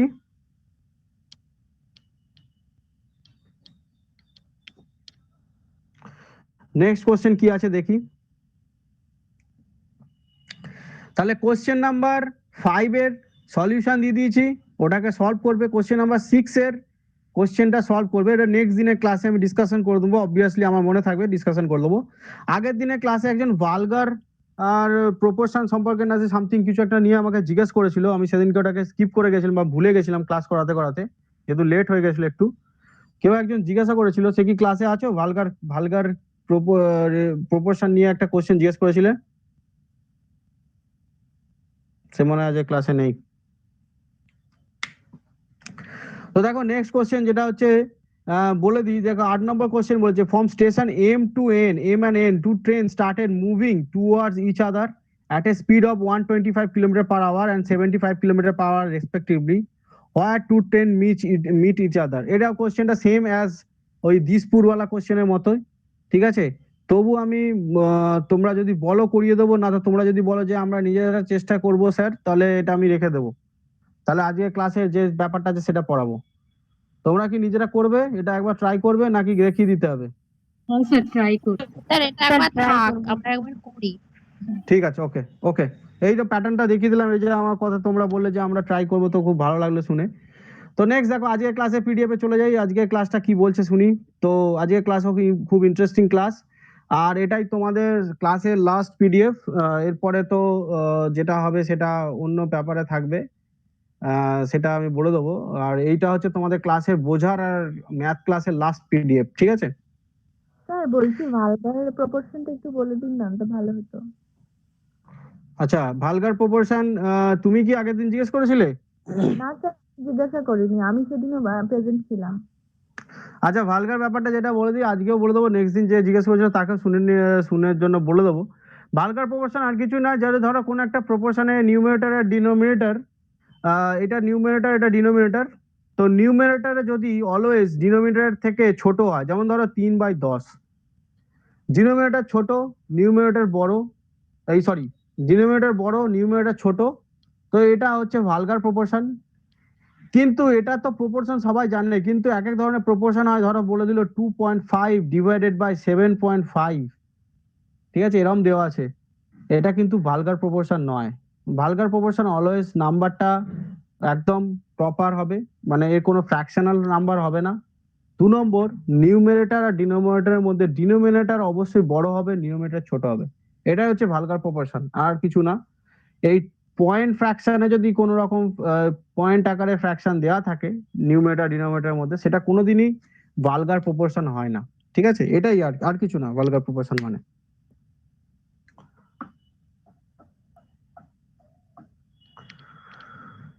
তো দেখো আজকের যেটা হচ্ছে তোমাদের জীবনের ব্যাংকিং এর কাজেতে খুব ভালো লাগবে ইউজ করার জন্য, সহজেই সমস্ত কিছু সুদ তার ইন্টারেস্ট ক্যালকুলেশন করতে পারবে, সুদ কষার অঙ্ক যেটা বাংলায় বলে সেটার ব্যাপারে আছে। আর অ্যাভারেজ ফর্মুলার একটা ট্রিক্স দেওয়া আছে অ্যাভারেজ ক্যালকুলেশনের জন্য।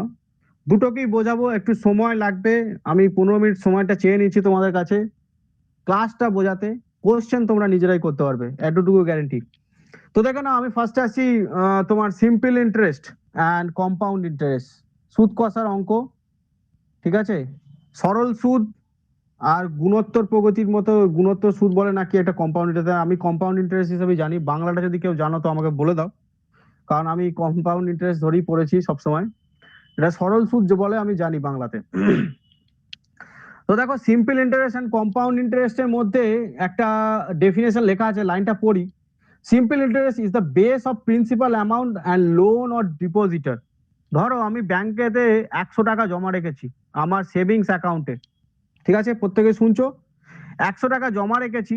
এই সিম্পল ইন্টারেস্টে আর কম্পাউন্ড ইন্টারেস্টে 100 টাকা জমা রাখার মধ্যে পার্থক্যটা আমি বুঝিয়ে দিই, ভালো করে স্টেপটা ফলো করে নেবে, তাহলে কিন্তু বুঝতে পারবে। 100 টাকা জমা রেখেছি, আমাকে ব্যাংক বললো আমি তোমাকে 4% হিসাবে প্রতি বছর সুদ দেবো, অর্থাৎ প্রতি বছর ঘুরবে আমার অ্যাকাউন্টে 104 টাকা হয়ে যাবে। অর্থাৎ প্রথম বছর, এটা যদি ফার্স্ট ইয়ার হয়, ব্যাংকের টার্মস অ্যান্ড কন্ডিশন অনুযায়ী প্রতি বছর যদি আমাকে সে 4% ইন্টারেস্ট দেয়, পার্সেন্টেজ মানে হচ্ছে 100 টাকার কথা বলা হয় সবসময়, বা 100কে রিপ্রেজেন্ট করা হয়। তাহলে 100 টাকা যদি আমি জমা রাখি, 1 বছর পর আমি 104 টাকা পাবো। এটা সবাই বুঝতে পেরেছো? এখানে কোনো অসুবিধা নেই। কম্পাউন্ড ইন্টারেস্টেও সেম বলেছে। কম্পাউন্ড ইন্টারেস্ট মোটামুটি পোস্টাল যে সমস্ত জায়গাগুলো আছে এখনো চলে, পোস্ট অফিসে যদি টাকা জমা রাখা হয় সেখানে কিছু কিছু ক্ষেত্রে কম্পাউন্ড ইন্টারেস্ট দেয়। তো কম্পাউন্ড ইন্টারেস্টেও প্রথম বছর 104 টাকাই পাবো। কম্পাউন্ড ইন্টারেস্টের প্রথম বছরের সাথে সিম্পল ইন্টারেস্টের কোনো ডিফারেন্স নেই, দুজনই সেম, বোথ আর সেম, ঠিক আছে। এটাকে আগে ভালো করে মাথায় বুঝে নাও। প্রথম বছর কম্পাউন্ড ইন্টারেস্টের সাথে প্রথম বছর সিম্পল ইন্টারেস্ট, এদের মধ্যে কোনো রকম সুদের পার্থক্য হয় না। পার্থক্যটা শুরু হয় 2 বছর থেকে। আর কোশ্চেন সলভ করার জন্য প্রথম বছরের সুদের যদি তুমি ধরে নিতে পারো, 2 বছর 3 বছর সুদ বার করার জন্য কোনো ফর্মুলা লাগে না। তোমরা যদি কেউ কম্পাউন্ড ইন্টারেস্ট এতদিন অঙ্ক করে আসো, আমার কাছে যদি করে দেখো, আমি কোনো ফর্মুলা ইউজ করি না, অত টাফ ফর্মুলাকে ইউজ করাই না, আমি সিম্পলি ক্যালকুলেশনে দেখাই, যেমন করে তোমাদের পার্সেন্টেজ ক্যালকুলেশন দেখিয়েছি, ঠিক সেম। তো দেখো, প্রথম বছর 4% সুদের জন্য 104 টাকা, দ্বিতীয় বছর কম্পাউন্ড ইন্টারেস্টের জন্য 104 টাকা, প্রথম বছরে দুজনের সেম। সমস্যাটা শুরু হয় দ্বিতীয় বছর থেকে। দ্বিতীয় বছরে সিম্পল ইন্টারেস্টেও ব্যাংকের রুল অনুযায়ী আমি 104 টাকার সাথে, এই 104 টাকার সাথে 4% ইন্টারেস্ট পেয়ে আবার 4 টাকা পাবো, মানে আমার ব্যাপারটা দাঁড়িয়ে যাবে 108 টাকা। দ্বিতীয় বছরে আমার ব্যাপারটা কি দাঁড়িয়ে যাবে? 8 টাকা, 108 টাকা। কেন কি আমি 104 টাকার এগেনস্টে নয়, 100 টাকার এগেনস্টেই বরাবর সুদ পাচ্ছি, তাহলে 100 টাকার এগেনস্টে অলওয়েজ 4 টাকা পাবো। তো দ্বিতীয় বছরে আমি আবার 4 টাকা পেয়ে 108 টাকা পাবো। এবার মজার ব্যাপারটা শুরু হচ্ছে দেখো কম্পাউন্ড ইন্টারেস্টে। কম্পাউন্ড ইন্টারেস্টে যখন দ্বিতীয় বছর আসবো, তখন কিন্তু এই 100র গল্প আর আসবে না, তখন আসবে হচ্ছে এই 104-এর ওপর সুদের ক্যালকুলেশন। অর্থাৎ ব্যাংক আমাকে কিংবা পোস্ট অফিস আমাকে এই 4 টাকারও সুদ দেবে, ঠিক আছে। এই 4 টাকার সুদ দিয়ে এই ব্যাপারটা তখন আর তোমার 104-এর কাছে থাকবে না, এই 104-এর ওপর সুদের ক্যালকুলেশনটা আমাকে করতে হবে। সেটা করে দেখি কতটা হচ্ছে।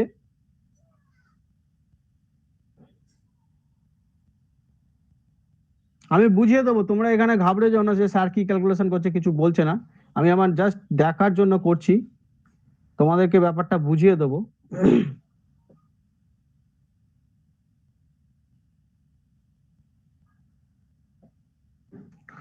তো সামথিং কিছু যেটা দেখা যাচ্ছে যে 25-এর সঙ্গে 4 25 100, 4 পড়ে থাকছে, তাহলে 25 দুগুণে 50, তো 4.1 দেখা যাচ্ছে না। দেখা যাচ্ছে না? এবার দেখা যাচ্ছে? না স্যার, এখনো দেখা যাচ্ছে না? না একটু উপরের দিকে তুললে ভালো হয়। হ্যাঁ, এবার দেখা যাচ্ছে? একটু, হ্যাঁ স্যার, এবার দেখা যাচ্ছে তো? হ্যাঁ স্যার। তো দেখো, যেটা ক্যালকুলেশন পেলাম, 104 টাকার ওপর কম্পাউন্ড ইন্টারেস্টে যে সুদটা দেবে সেটা হচ্ছে তোমার কম্পাউন্ড ইন্টারেস্ট সুদ দেবে 104 এর সাথে 4.1 টাকা, এটা আরো যুক্ত হয়ে যাবে। দেখো এখানে 4 টাকা যোগ হয়েছে, কম্পাউন্ড ইন্টারেস্টে যদি 4 টাকার সুদ দেয় তো 4.1 টাকা আমার ক্যালকুলেশন দেখালো বা তার কাছাকাছি। তো 108.1, এই যে 0.1 এর যে গ্যাপটা, এটা 100 এগেনস্টে খুব কম লাগলেও কিন্তু বড় বড় সংখ্যার ক্ষেত্রে বেশি লাগে। তাহলে কম্পাউন্ড ইন্টারেস্টটা বোঝানো এইটাই উদ্দেশ্য। কম্পাউন্ড ইন্টারেস্ট মানে হচ্ছে সুদের ওপর সুদ, অর্থাৎ 100 টাকা জমা রেখে 104 টাকা হয়েছে প্রথম বছর। আবার এই 4 টাকার ওপরও সুদ পাই আমরা, যেটা আমরা সিম্পল ইন্টারেস্টে পাই না। সিম্পল ইন্টারেস্টে 104 টাকা পেলাম, পরের বছর আরো 4 টাকা যোগ হয়ে 108 টাকা, তার পরের বছর আরো 4 টাকা যোগ হয়ে 112 টাকা, এটা কন্টিনিউ চলতে থাকবে। কিন্তু কম্পাউন্ড ইন্টারেস্টে 104 টাকা যখনই হলো, আবার এই টোটাল 104 টাকার উপর সুদটা দেবে। এখানে যেমন 100 টাকার উপর সুদ দিচ্ছিল, কম্পাউন্ড ইন্টারেস্টে তা নয়, 104 টাকার উপর সুদ দিয়ে আবার 4.1, তখন পয়সাটা বেড়ে গেল। দেখো কম্পাউন্ডের সঙ্গে সিম্পলের 108.1 হবে। ঠিক আছে, এই হলো ডিফারেন্স, এটাই বোঝানোর উদ্দেশ্য ছিল। এবার আমি ব্যাপারটা যেখানে লেখা আছে সেই ব্যাপারটা পড়লেই বুঝতে পারবে কি লেখা আছে। Simple interest based upon the principal and amount of the loan of deposit, যেটা অ্যামাউন্ট আর লোন। অ্যামাউন্ট কি জিনিস আমি পরে আসছি বোঝাচ্ছি, principal amount rate of interest সব বুঝিয়ে দিচ্ছি একটু পরেই। কম্পাউন্ড ইন্টারেস্টটা বোঝালাম যেহেতু শুরুর দিকে লেখা আছে। Compound interest in base of principal amount and the interest that accumulate on the every period. দেখো ওখানে লেখাই আছে যে ইন্টারেস্টটা যেটা প্রতি পিরিয়ডে যোগ হয় তার উপর সুদ হিসেব করা হয়। Interest accumulate in every period, এই কথাটা লেখা আছে। তো ঠিক আছে, এটাকে আমি মুছে দিচ্ছি। এরপর amount, principal, rate of interest, এইসব ব্যাপারগুলো একটু বুঝিয়ে দিই যারা জানো না বা যারা অনেকদিন আগে করেছো। প্রিন্সিপাল মানে হচ্ছে বাংলাতে বলা হয় তাকে আসল। ঠিক আছে, আসল লিখে নাও। প্রিন্সিপাল যেটা পি হিসেবে দেওয়া থাকবে আসল, অর্থাৎ যে টাকাটা জমা রাখছো, মানে আমি 100 টাকা জমা রাখছি, এটা আমার আসল। ঠিক আছে, ব্যাংকের কাছে। রেট অফ ইন্টারেস্ট যেটাকে আর হিসেবে ডিনোট করা হয়, রেট অফ ইন্টারেস্ট, সেই রেট অফ ইন্টারেস্ট হচ্ছে তোমার সুদের হার। বাংলায় একে বলা হয় থাকে সুদের হার, যেটা পার্সেন্টেজ চিহ্নতে দেওয়া থাকে। যেমন আমার এখানে ছিল 4%। টিটাকে ডিনোট করা হয় থাকে সময়, কত বছর ধরে টাকাটা জমা রাখছো। যেমন এখানে আমি 2 বছরে ক্যালকুলেশন করলাম, 2 ইয়ার্স, তো 2 ইয়ার্স ধরে। তাহলে প্রি আর টি এটা একটা থাকবে, এর সঙ্গে থাকবে হচ্ছে এসআই, সিম্পল ইন্টারেস্ট বা সরল সুদ। এটা কোনটা? ওই যে 104 টাকাটা হলো, যে 4 টাকাটা আমি পেলাম, এই 4 টাকাটা হচ্ছে এইখানে সরল সুদ, মানে এই রেজাল্টটা দিল। তাহলে এই যে 100 টাকা আমার ছিল, এটা সরল সুদে যোগ হয়ে 104 টাকা হলো, তাহলে এটাকে আমি বলবো এসআই। এবার এই দেখো 104 টাকাটা আবার অ্যামাউন্টও বলা হয়ে থাকে। অ্যামাউন্ট, অ্যামাউন্ট কখন বলা হয়? 100 টাকা জমা রেখেছি, তার উপর সরল সুদ পেয়েছি কিছু একটা টাকা, ধরো 4 টাকা পেয়েছি, তো এই টোটালটাকে আমি বলবো অ্যামাউন্ট।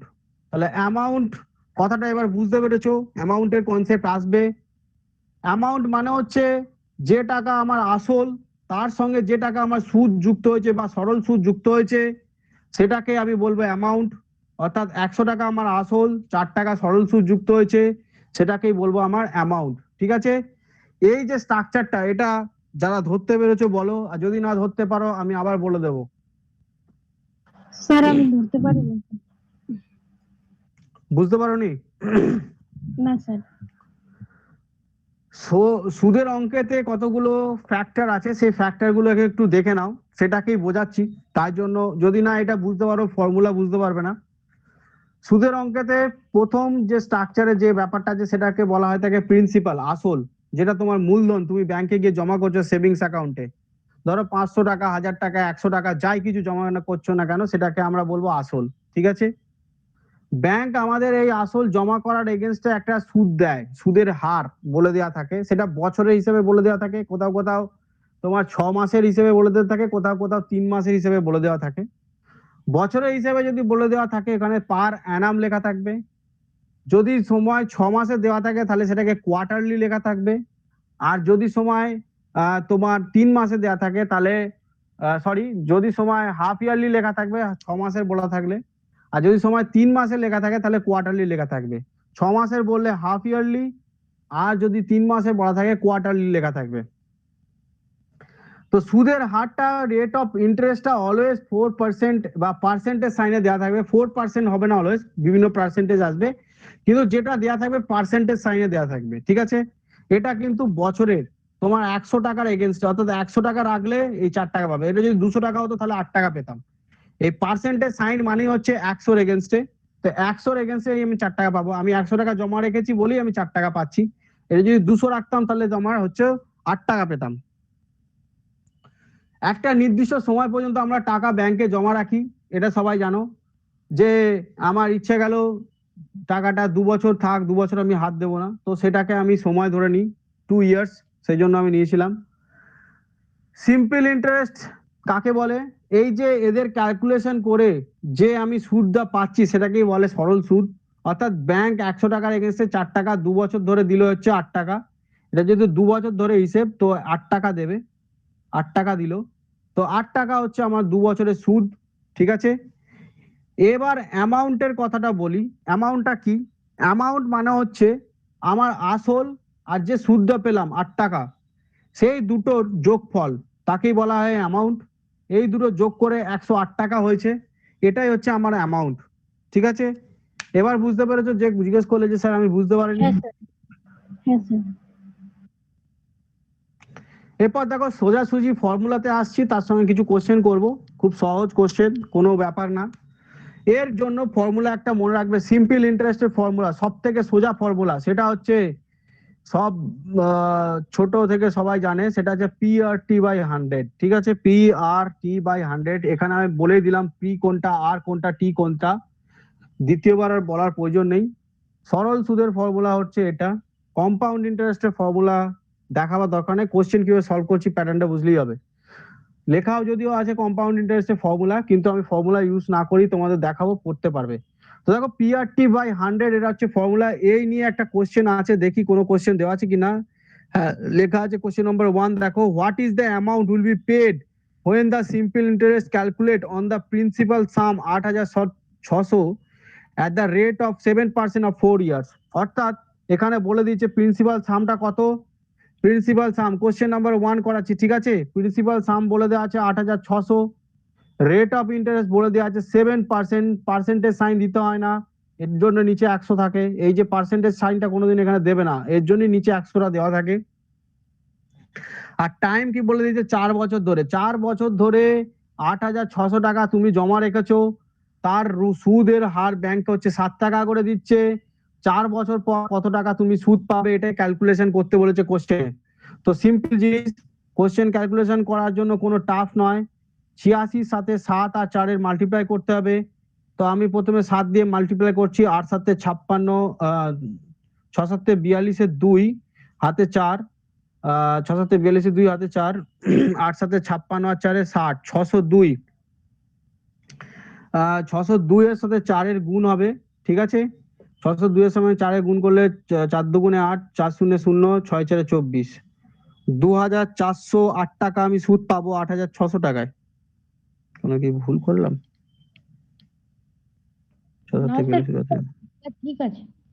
আচ্ছা ঠিক আছে, তাহলে 2,408 টাকা আমার সুদ, 7% ইন্টারেস্টে 8,600 টাকার। ঠিক আছে, তাহলে এই 8,600 টাকার এই যে ব্যাপারটা, এটা আমি ক্যালকুলেট করে পেলাম। তাহলে উত্তরটা কি হয়ে যাবে? অ্যামাউন্ট জানতে চেয়েছে, আমি অ্যামাউন্টের ব্যাপারটা বলে দিয়েছি। অ্যামাউন্ট মানে হচ্ছে প্রিন্সিপাল প্লাস সিম্পল ইন্টারেস্ট, মানে এই যে ব্যাপারটা যেটা বেরোলো। তাহলে প্রিন্সিপাল হচ্ছে আমার 8,600 ছিল, তার সঙ্গে 2,408 টাকা আমি পেয়েছি, এদের দুজনের যোগফল করতে হবে। তাহলে 8 0 ছয় চার 10 শূন্য হাতে 1, 8 আর 2 10 আর 1 11, 8 0 6 6 10 শূন্য হাতে 1, 8 আর 2 10 আর 1 11, তাহলে 11,008 টাকা হচ্ছে আমার অ্যামাউন্ট। ঠিক আছে, কোশ্চেনটা বুঝতে পারলে? এই কোশ্চেনটার মধ্যে সবকিছু বলে দেওয়া আছে, simple interest calculation, amount calculation, everything. Question number 1 solve, এবং তার সঙ্গে ফর্মুলাও বোঝা সম্ভব বা ফর্মুলা বোঝাও শেষ। বুঝতে পেরেছো প্রত্যেকে? কেউ না বুঝতে পারলে জিজ্ঞেস করে নাও। আশা করি প্রত্যেকে বুঝতে পেরেছো।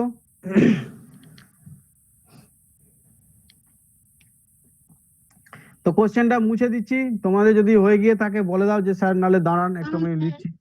আচ্ছা ঠিক আছে, দাঁড়াচ্ছি। স্যার অ্যামাউন্টটা কি বললেন? অ্যামাউন্টটার মধ্যে তোমার প্রিন্সিপাল আর সুদের হারটা রইবে, সরল সুদের হার দুজনের যোগফল। 8,600 টাকা ব্যাংকে রেখেছো, বা তুমি 100 টাকা ব্যাংকে রেখেছো, 4 টাকা তোমাকে ব্যাংক 1 বছর পর সুদ দিয়েছে, তাহলে অ্যামাউন্ট মানে হচ্ছে 104 টাকাটা। ওর মধ্যে 100 টাকা তোমার আসলটা আছে আর 4 টাকা তোমার সুদটা আছে। স্যার সুদের হার বলতে 2408 টাকায় যেটা, সেটা?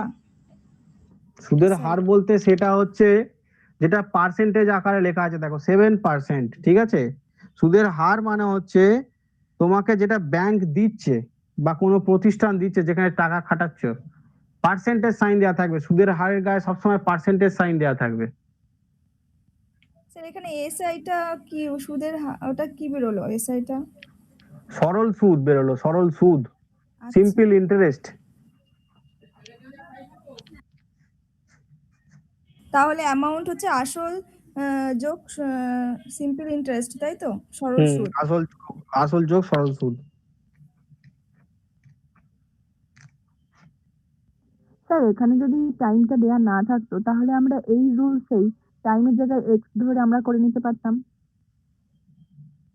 দেখো যা যা হোক, যে কোনো এই যে এখানে 4টে ম্যাটার আছে, তো 1টা 2টো 3টে 4টে ম্যাটার আছে, অ্যাটলিস্ট 3 ম্যাটার অবশ্যই থাকতে হবে। টাইম যদি গ্যাপ থাকে অবশ্যই সিম্পল ইন্টারেস্ট বলে দেওয়া থাকতে হবে।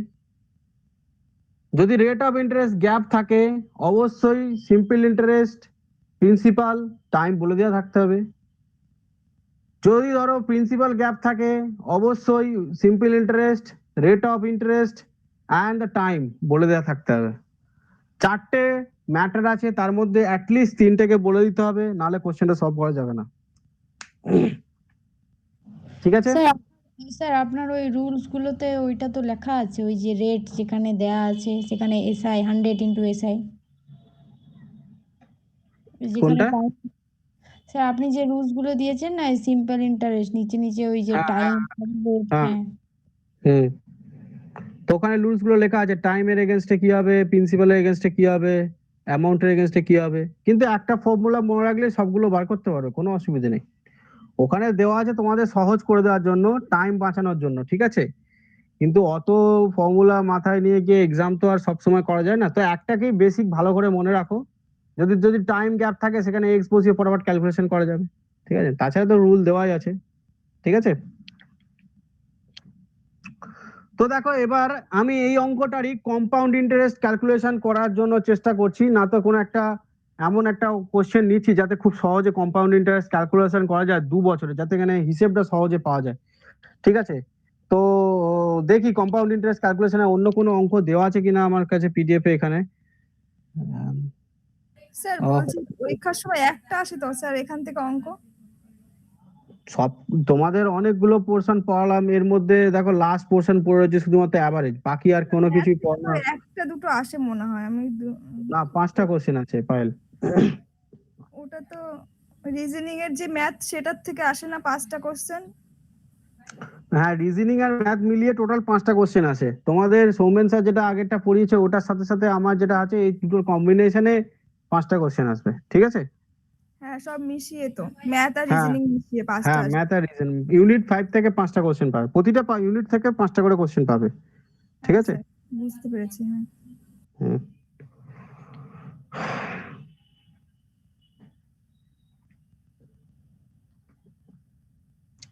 আচ্ছা, দেখো এরপরে আমি একটা ব্যাপার পড়ে বলে দিই, 2 নম্বর কোশ্চেনটা কি বলেছে দেখি। সাম become 500, a sum of 500 become 530 when simple interest is calculated period of 3 years. If the simple interest increase by 5%, the amount will be calculated in the 3 years. তো এই কোশ্চেনটা বলেছে, একটুখানি কোশ্চেনটা করে নি, দেখে নি কিভাবে কি করব, ঠিক আছে? তাহলে এই কোশ্চেনটা সলভ করা যাবে। তো একটু ওয়েট করো, কোশ্চেনটা একবার ভালো করে পড়ে নিই।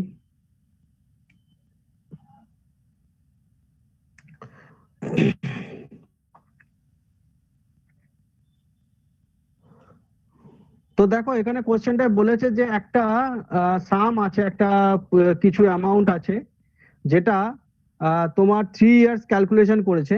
সাম become 500 become 530 when the simple interest calculate for the period of 3 years.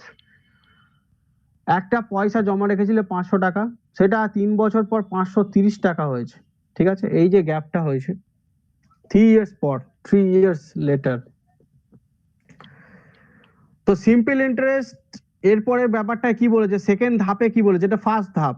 Second ধাপে বলেছে if the simple interest increase by 5%, what will be the amount will be calculated at the end of 3 years. এটা তো normal পয়সার ইনক্রিজে normal percentage যা ছিল, bank যেটা দিয়েছিল সেটাতে ইনক্রিজ হয়েছে, কিন্তু যদি যে অ্যামাউন্টটা এটা ধরে নিচ্ছি এক্স দিচ্ছিল, আরো যদি তার সাথে 5% বাড়ানো হয়, 5% ইনক্রিজ হয়, তাহলে এই 500 টাকার পরবর্তী রেট অফ ইন্টারেস্টটা কত হবে, এই কোশ্চেনটা জানতে চেয়েছে। যদি 5% ইন্টারেস্টটা আরো একটু বাড়িয়ে দিচ্ছি, ঠিক আছে, এটাকে তাহলে কত হবে সেটা জানতে চেয়েছে। এটা আমি জাস্ট দেখিয়ে দিচ্ছি, বাকি কোশ্চেনগুলো তোমরা আবার নিজেরা করবে। কম্পাউন্ড ইন্টারেস্টের ব্যাপারটা আমি নেক্সট দিনই বোঝাবো। কম্পাউন্ড ইন্টারেস্ট কোশ্চেন করা দরকার নাই, যে কটা কোশ্চেন দেওয়া আছে সেইটা বাকিগুলো তোমরা করবে। বাকি মনে হচ্ছে একটা লাস্টের দুটো হচ্ছে কম্পাউন্ড ইন্টারেস্ট অঙ্ক আছে, এই কোশ্চেনটা জাস্ট দেখে নাও। তো দেখো এখানে একটা দুটো জিনিস আছে, একটা হচ্ছে প্রিন্সিপাল আছে 500, এটা হচ্ছে অ্যামাউন্ট, এর মধ্যে ইন্টারেস্ট ঢুকে আছে বলে এটাকে অ্যামাউন্ট বলা হয়ে থাকে। আর তোমাদেরকে প্রথমেই দেখালাম amount equals to principal plus SI, এই প্রথম কোশ্চেনই দেখিয়েছিলাম, তো সেটাই তোমরা জানো। তো আমাকে এখানে এসআই ফাইন্ড করতে হবে, অ্যামাউন্ট ফাইন্ড করতে হবে, কোনটা কি ব্যাপার আছে দেখে নিতে হবে। তাহলে অ্যামাউন্ট যদি 530 টাকা হয় প্রথম ধাপ অনুযায়ী, প্রিন্সিপাল 500 টাকা হলে এসআই কত সেটা আমাকে বার করতে হবে। তো এটা simple, SI equals to 530 minus 500 মানে হচ্ছে 30 টাকা। তাহলে সিম্পল ইন্টারেস্টটা কত, প্রিন্সিপালের সাথে অ্যামাউন্টকে মাইনাস করে দিয়েছি, 530 অ্যামাউন্ট ছিল আর 500 টাকা প্রিন্সিপাল ছিল, এদের মধ্যে গ্যাপটা হচ্ছে 30 টাকার, তাহলে সেটাই ইন্টারেস্ট। তাহলে সিম্পল ইন্টারেস্ট আমি 30 টাকা পেয়ে গেলাম। এবার কোশ্চেনটা আমি সলভ করছি, দেখো রেট অফ ইন্টারেস্ট বার করার জন্য, ঠিক আছে? এই অবধি বুঝতে কারো অসুবিধা? এখানটা যদি বুঝতে অসুবিধা হয় তাহলে কিন্তু পরের ধাপটা বুঝতে পারবে না। এখানটা কারো বুঝতে অসুবিধা? 500 টাকা জমা রেখেছিলাম, 530 টাকা হয়েছে 3 বছর ধরে, অ্যামাউন্ট হয়েছে, অ্যামাউন্টের ফর্মুলা বলেছিলাম A = P + SI, অ্যামাউন্টের জায়গায় 530 লিখেছি, প্রিন্সিপাল 500 জানতাম, সিম্পল ইন্টারেস্ট জানতাম না, সিম্পল ইন্টারেস্ট বার করে দিয়েছি, SI = 530 - 500 = 30। এখানটা বুঝতে কারো অসুবিধা এই অবধি? আশা করি কারো বুঝতে অসুবিধা নেই, সবাই ধরতে পেরেছে। এরপরে দেখো কেন এটা করলাম, রিজনটা কি সেটা বুঝতে পারবে। এই যে একজন কোশ্চেন করেছিল যে স্যার যদি ওটা না দেওয়া থাকতো তাহলে কি করতাম, এই যে একটা বার করে নিলাম। এখানে দেখো দুটো তিনটে জিনিস দেওয়া ছিল, একটা ছিল প্রিন্সিপাল দেওয়া ছিল, একটা অ্যামাউন্ট দেওয়া ছিল, একটা সময় দেওয়া ছিল। আমার কাছে রেট অফ ইন্টারেস্টও দেওয়া নেই, আবার সিম্পল ইন্টারেস্টও দেওয়া ছিল না, সেই জন্য সিম্পল ইন্টারেস্টটা বার করতে হলো। যে কোনো তিনটাকে বার করতে হবে, এই কারণেই বললাম। এবার যেটা করছি দেখো, তো আমার কাছে তিনটে জিনিসের মধ্যে চারটে জিনিসের মধ্যে তিনটে জিনিস আছে। একটা হচ্ছে সিম্পল ইন্টারেস্ট আছে 30 টাকা, একটা টাইম আছে হচ্ছে 3 বছর, একটা প্রিন্সিপাল আছে হচ্ছে তোমার 500 টাকা। নেই যেটা আছে সেটা হচ্ছে রেট অফ ইন্টারেস্ট, এটাকে বার করতে হবে, এটা আমার কাছে নেই সূত্র অনুযায়ী। তো আমি লিখে দিচ্ছি SI = PR/T/100, যা যেটা আছে বসিয়ে দিই। সিম্পল ইন্টারেস্ট আছে 30 টাকা, প্রিন্সিপাল আছে 500 টাকা, রেট অফ ইন্টারেস্ট এক্স জানি না, টাইম জানি 3 বছর, এটা আমি মাল্টিপ্লাই করে দিলাম, ডিভিশন করে দিলাম, ফর্মুলাতে ফেলে দিলাম। এখানে দেখে নাও যাদের কাছে একটা ফর্মুলা জানলে কত সুবিধা হয়ে যাচ্ছে বাকিগুলো করতে, কোনো কিছু এক্সট্রা করার দরকার নেই, এখানে ক্যালকুলেশন করে নেবে। তাহলে একটা 15x পাচ্ছ, 30 ইকুয়ালস টু 5 3 15x,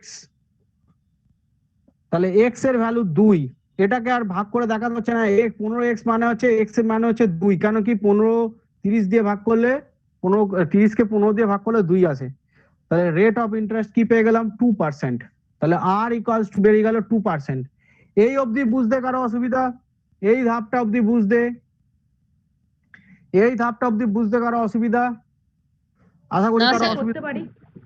হ্যাঁ, কে কিছু বলছো? আমি তো রেট অফ ইন্টারেস্টের সূত্রটা দিয়ে তো হ্যাঁ সে তুমি করতে পারো, যেটা কিন্তু rate of আমি হ্যাঁ হ্যাঁ করতে পারো, কোনো অসুবিধা নেই, তো করতে করতেই পারো, করতে পারো, কোনো অসুবিধা নেই, হ্যাঁ কিন্তু একটা ফর্মুলা মনে রাখলে সবগুলো করা যাবে, ঠিক আছে? হুম তো দেখো এখান অবধি আমি রেট অফ ইন্টারেস্ট পেয়ে গেলাম, এরপরে সেকেন্ড ধাপ, কোশ্চেনটা সেকেন্ড ধাপে আসছি, দেখে নাও কি করছি, এটাকে মুছে দিচ্ছি। রেট অফ ইন্টারেস্টটা আমার জানা হয়ে গেছে, তাহলে কি কি পেয়ে গেলাম, এখানটা ভুল হয়ে গেছে মুছে ফেলেছি। এসআই 30 টাকা পেয়েছিলাম, তোমার রেট অফ ইন্টারেস্ট 2 টাকা পেলাম 2%, টাইম ছিল 3 বছর, আর প্রিন্সিপাল ছিল হচ্ছে 500 টাকা। এইগুলো আমার 4টে ধাপে আছে। এরপর কোশ্চেনের সেকেন্ড ধাপে বলছে রেট অফ ইন্টারেস্ট 5% ইনক্রিজ যদি করে দেওয়া হতো তাহলে এই 500 টাকাটা সিম্পল ইন্টারেস্ট কি দিত, এটাই কোশ্চেন জানতে চাইছে, এটাই সলিউশন করলি কোশ্চেন সলভ। তো দেখো একবার আমি কোশ্চেনে দেখে নিই সেটাই বলেছি কিনা। What and will calculate if the end of the 3 years, ঠিক আছে চলো এটাই বলেছে কোশ্চেনটা। তো দেখো এখানে আমি সিম্পলি কাজ করব, আমার কাছে সবাই যখন চলে এসছে এই এই জিনিসটাকে আমি অমিট করে দেবো, এটার কোনো ফাংশন নেই, এটাকেই বার করতে বলেছে মানে ওটার কোনো ফাংশন নেই।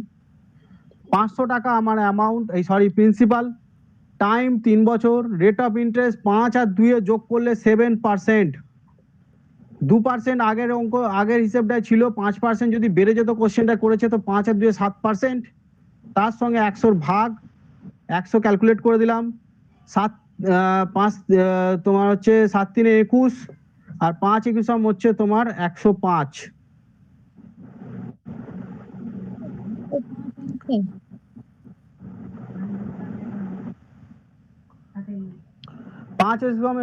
তোমার হচ্ছে 105, ঠিক আছে? তাহলে এখানে এসআই কত বেরোচ্ছে 105, তাহলে অ্যামাউন্ট জানতে চেয়েছে যদি তোমার 5% ইনক্রিজ হয়ে যেত, তাহলে 500 টাকা আমার প্রিন্সিপাল ছিল, সিম্পল ইন্টারেস্ট 105 টাকা বার বেরিয়ে গেছে, 605 টাকা অ্যান্সার হয়ে যাবে, 605 অ্যান্সার হবে, ঠিক আছে? কোশ্চেনটা সবাই ধরতে পেরেছো? আগে যেটা 30 টাকা ছিল 5% সুদের হার বেড়ে যেতে 105 টাকা হয়ে গেছে, এই যে 30টা এটা 5% সুদের হার বেড়ে যেতে 105 টাকা হচ্ছে, সেই জন্য অ্যামাউন্টের পরিবর্তন হয়ে গেছে, যেটা আগে 530 টাকা ছিল সেটা এখন 605 টাকা পাবো 3 বছর পর। কোশ্চেনটা বুঝতে কারো অসুবিধা বা সলিউশনটা দেখতে কারো অসুবিধা?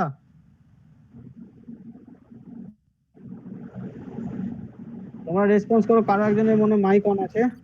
না স্যার, স্যার বলছি এখানে যে আমি লাস্টে এসআইটা বার করলাম, প্রথমে আমি প্রিন্সিপাল অ্যামাউন্ট দিলাম, তারপরে দিলাম রেট অফ ইয়ার টাইম আর রেট অফ ইন্টারেস্ট। তো আমি আগের যখন ক্যালকুলেটরতে মানে এটাতে কোনো অসুবিধা হবে না, মানে যেটা আমি আগে পরে করলে যেটা করতেই পারো, টাইম এন্ড রেট। ওকে ওকে, কোনো অসুবিধা নেই, কোনো অসুবিধা নেই। আমি ওটা আগে পরে এই কারণে করেছি, তাড়াতাড়ি মানে লিখছিলাম তাই, ওটা কোনো ব্যাপারই না, যে কোনো জিনিসটা বসিয়ে দিলেই হলো, এটা পি এটা আর এটা টি, এটা কোনো বড় ব্যাপার না, ঠিক আছে? আর এই হলো ব্যাপার, আজকে কোশ্চেনের সলিউশন এই অবধি। নেক্সট দিনের ক্লাসেতে বাকি তোমাদের দায়িত্ব হচ্ছে, সেটা হচ্ছে প্রথম হচ্ছে টাইম এন্ড ডিস্টেন্স এর কোশ্চেন গুলো সলভ করা, 2 নম্বর হচ্ছে এই ক্লাসের 3 নম্বর কোশ্চেন, আশা করি 3 নম্বর কোশ্চেনটা মনে হচ্ছে সিম্পল ইন্টারেস্টের কোশ্চেন আছে, সেটাকে সলভ করার। কম্পাউন্ড ইন্টারেস্ট যেহেতু আমি দেখাইনি, তোমরা যদি নিজেরা পারো তো করো, আর না হলে আমি সেদিনকে এসে একটুখানি বুঝিয়ে দিলি কম্পাউন্ড ইন্টারেস্ট করতে পারবে। তবু তোমাদের কাছে ফর্মুলা দেওয়া আছে, ফর্মুলা দেখে তোমরা করতে পারো। কম্পাউন্ড ইন্টারেস্টের তোমার 4 নম্বর আর 5 নম্বর কোশ্চেনে দেখো ইউজ ফর্মুলা বলে একটা জায়গা লেখা আছে, ওই ফর্মুলাটাকে ইউজ করে কাজ করতে পারো। ইউজ ফর্মুলা বলে একটা কোশ্চেনে লেখা আছে, ঠিক আছে। অ্যাভারেজ নেক্সট দিন বোঝাবো, তার সাথে সাথে তোমাদের বেস বোঝাতে হবে। ওই একটা ক্লাসের বেস তোমাদের ছিল করাবার। পায়েল মনে হয় জানে, পায়েল অনেক পুরনো ছাত্রী, ও অনেক দিন ধরেই ক্লাস করছে। তো ওই বেস মেথডটা একটুখানি দেখাতে হবে, ব্যাস তাহলেই ম্যাথের মোটামুটি সলিউশন হয়ে যাবে। তো আশা করি নেক্সট দিনের মধ্যে সমস্ত ম্যাথ ক্লাসটা কমপ্লিট, প্লাস তোমাদের যা কিছু ডাউট সব ক্লিয়ার হয়ে যাবে। আশা করব সেদিনকে ক্লাসে একটুখানি তাড়াতাড়ি শুরু করার, আর তাড়াতাড়ি শুরু করে তোমাদের একটুখানি যতটুকু লাগবে যা লাগবে বুঝিয়ে দেবার। ঠিক আছে, আজকে ক্লাস এই পর্যন্তই। তোমরা বাড়িতে যেগুলো করতে বললাম ট্রাই করো। স্যার সাথে একটা এইগুলো অঙ্ক বলে দেবেন? কি অঙ্ক? স্যার এখানে দেয়া আছে a/b সমান 3:2, b/c সমান 4:3, c/d সমান 5:7। বলছে h/d সমান কত, আবার h/b/c/d সমান কত? বলো পার্সেন্টেজ, এগুলো বলো। a/b সমান b সমান 3:2, তারপরে b/c সমান 4:3, হ্যাঁ, তারপর c/d সমান 5:7। হ্যাঁ, এটা দেওয়া আছে। কি কোশ্চেন দিয়েছে? বলেছে h/d সমান পার্সেন্ট, ওই আবার একটা অনুপাত বেরোবে, আর বলেছে h/b/c/d সমান আর একটা যে অনুপাত সেটা বেরোবে। তো দেখে নাও, এটা তোমাদের দেখিয়ে দিয়েছিলাম ABCD 3 2 4 3 and 5 7, এটা তোমাদের কোশ্চেনে দেখিয়ে দিয়েছিলাম যেদিকে ক্লাস করিয়েছিলাম। তো এগুলো পরপর তোমরা বলেছিলাম যে এটা লাস্ট যে থাকবে তাকে পরপর বসিয়ে দিতে, এটাই যে আগে থাকবে সেটাকে বসাতে, এটাই যে আগে থাকবে সেখানে বসাতে, এখানে যারা যারা থাকবে তাদেরকে বসাতে করতে। কোশ্চেনটা দেখো, 5 4 20, 3 20 60, 4 2 8, 8 5 40, 3 2 6, 6 5 30, 3 2 6, 6 7 42। প্রত্যেকে 2 দিয়ে সিম্পলিফাই করা যাচ্ছে যতদূর সম্ভব। তাহলে 30 20 15 21 আর যাচ্ছে না। তো 30 20 25 15 21 হচ্ছে এদের রেশিও। সিম্পলিফাই করে a/d আনতে চাইছে, তার মানে হচ্ছে 30:21 হচ্ছে a/d এর রেশিও, আর a/b/c/d মানে হচ্ছে 30 20 15 21। যে কোশ্চেনটা করলে দেখতে পেলে? হ্যাঁ স্যার, বুঝতে পেরেছি। ঠিক আছে, ওকে, চলো আজকে ক্লাস এই অবধি। নেক্সট ক্লাসে দেখা হচ্ছে বুধবার। করলে হবে না এটা স্যার, গুণ করে করলে হবে না? মানে বি 28 কি গুণ করে করবে? হবে, ওইটা একটু জটিল হয়ে যাচ্ছে, ওই জন্য এটা সহজ মনে হয়। ওইভাবেই আমি শিখেছিলাম, মানে সেটাই বলছিলাম, তাই জন্য। কেন পায়েল, তুমি আমার ক্লাসে এই পদ্ধতি দেখোনি? হ্যাঁ, এটা তো জানি তো, কিন্তু ওটাও হয়ে যায় করতে গিয়ে স্যার, অঙ্ক করতে গিয়ে। ঠিক আছে, তুমি তোমার যেটা সুবিধা হবে করবে, কিন্তু এই জিজ্ঞাসা করছিলাম, মানে ওটা তো হ্যাঁ হবে। সব পদ্ধতি হবে। পদ্ধতি 8 করলে আমি 4 এর সঙ্গে প্রথমে 3:2 এর সঙ্গে 4 গুণ করব, এরকম কিছু। হ্যাঁ, তুমি এটাকে এদের কমন ফ্যাক্টর গুলোকে অ্যাড করার চেষ্টা করো, কিন্তু আমি অত সময় নিই না, আমি এইভাবে মেথডে ফেলে দিই, আমার খুব তাড়াতাড়ি বেরিয়ে যায়। ওখানে ক্যালকুলেশন ভুল হতে পারে, চিন্তা ভাবনার কনসেপ্টে। এটা একটু কঠিন হচ্ছিল, তাই আপনাকে দেখাতে বললাম। না না, কঠিন কিছু না, এই তো তোমাদের শেখানো আছে, যেটা যার ঘর আছে সেখানে বসাবে, যে ঘরটা ফাঁকা আছে তার আগের নাম্বার গুলো বসাবে। এখানে যেমন 3 2 লেখা ছিল, এ বি এর মধ্যে 3 2 লেখা ছিল, এই ঘরগুলো ফাঁকা ছিল, তো 2 কে দেখে বসিয়ে দেওয়াটা এমন কোনো বড় ব্যাপার নয়। এখানে 4 3 লেখা ছিল, এই যে এই জায়গাটায় বি আর সি এর মধ্যে, তো এখানে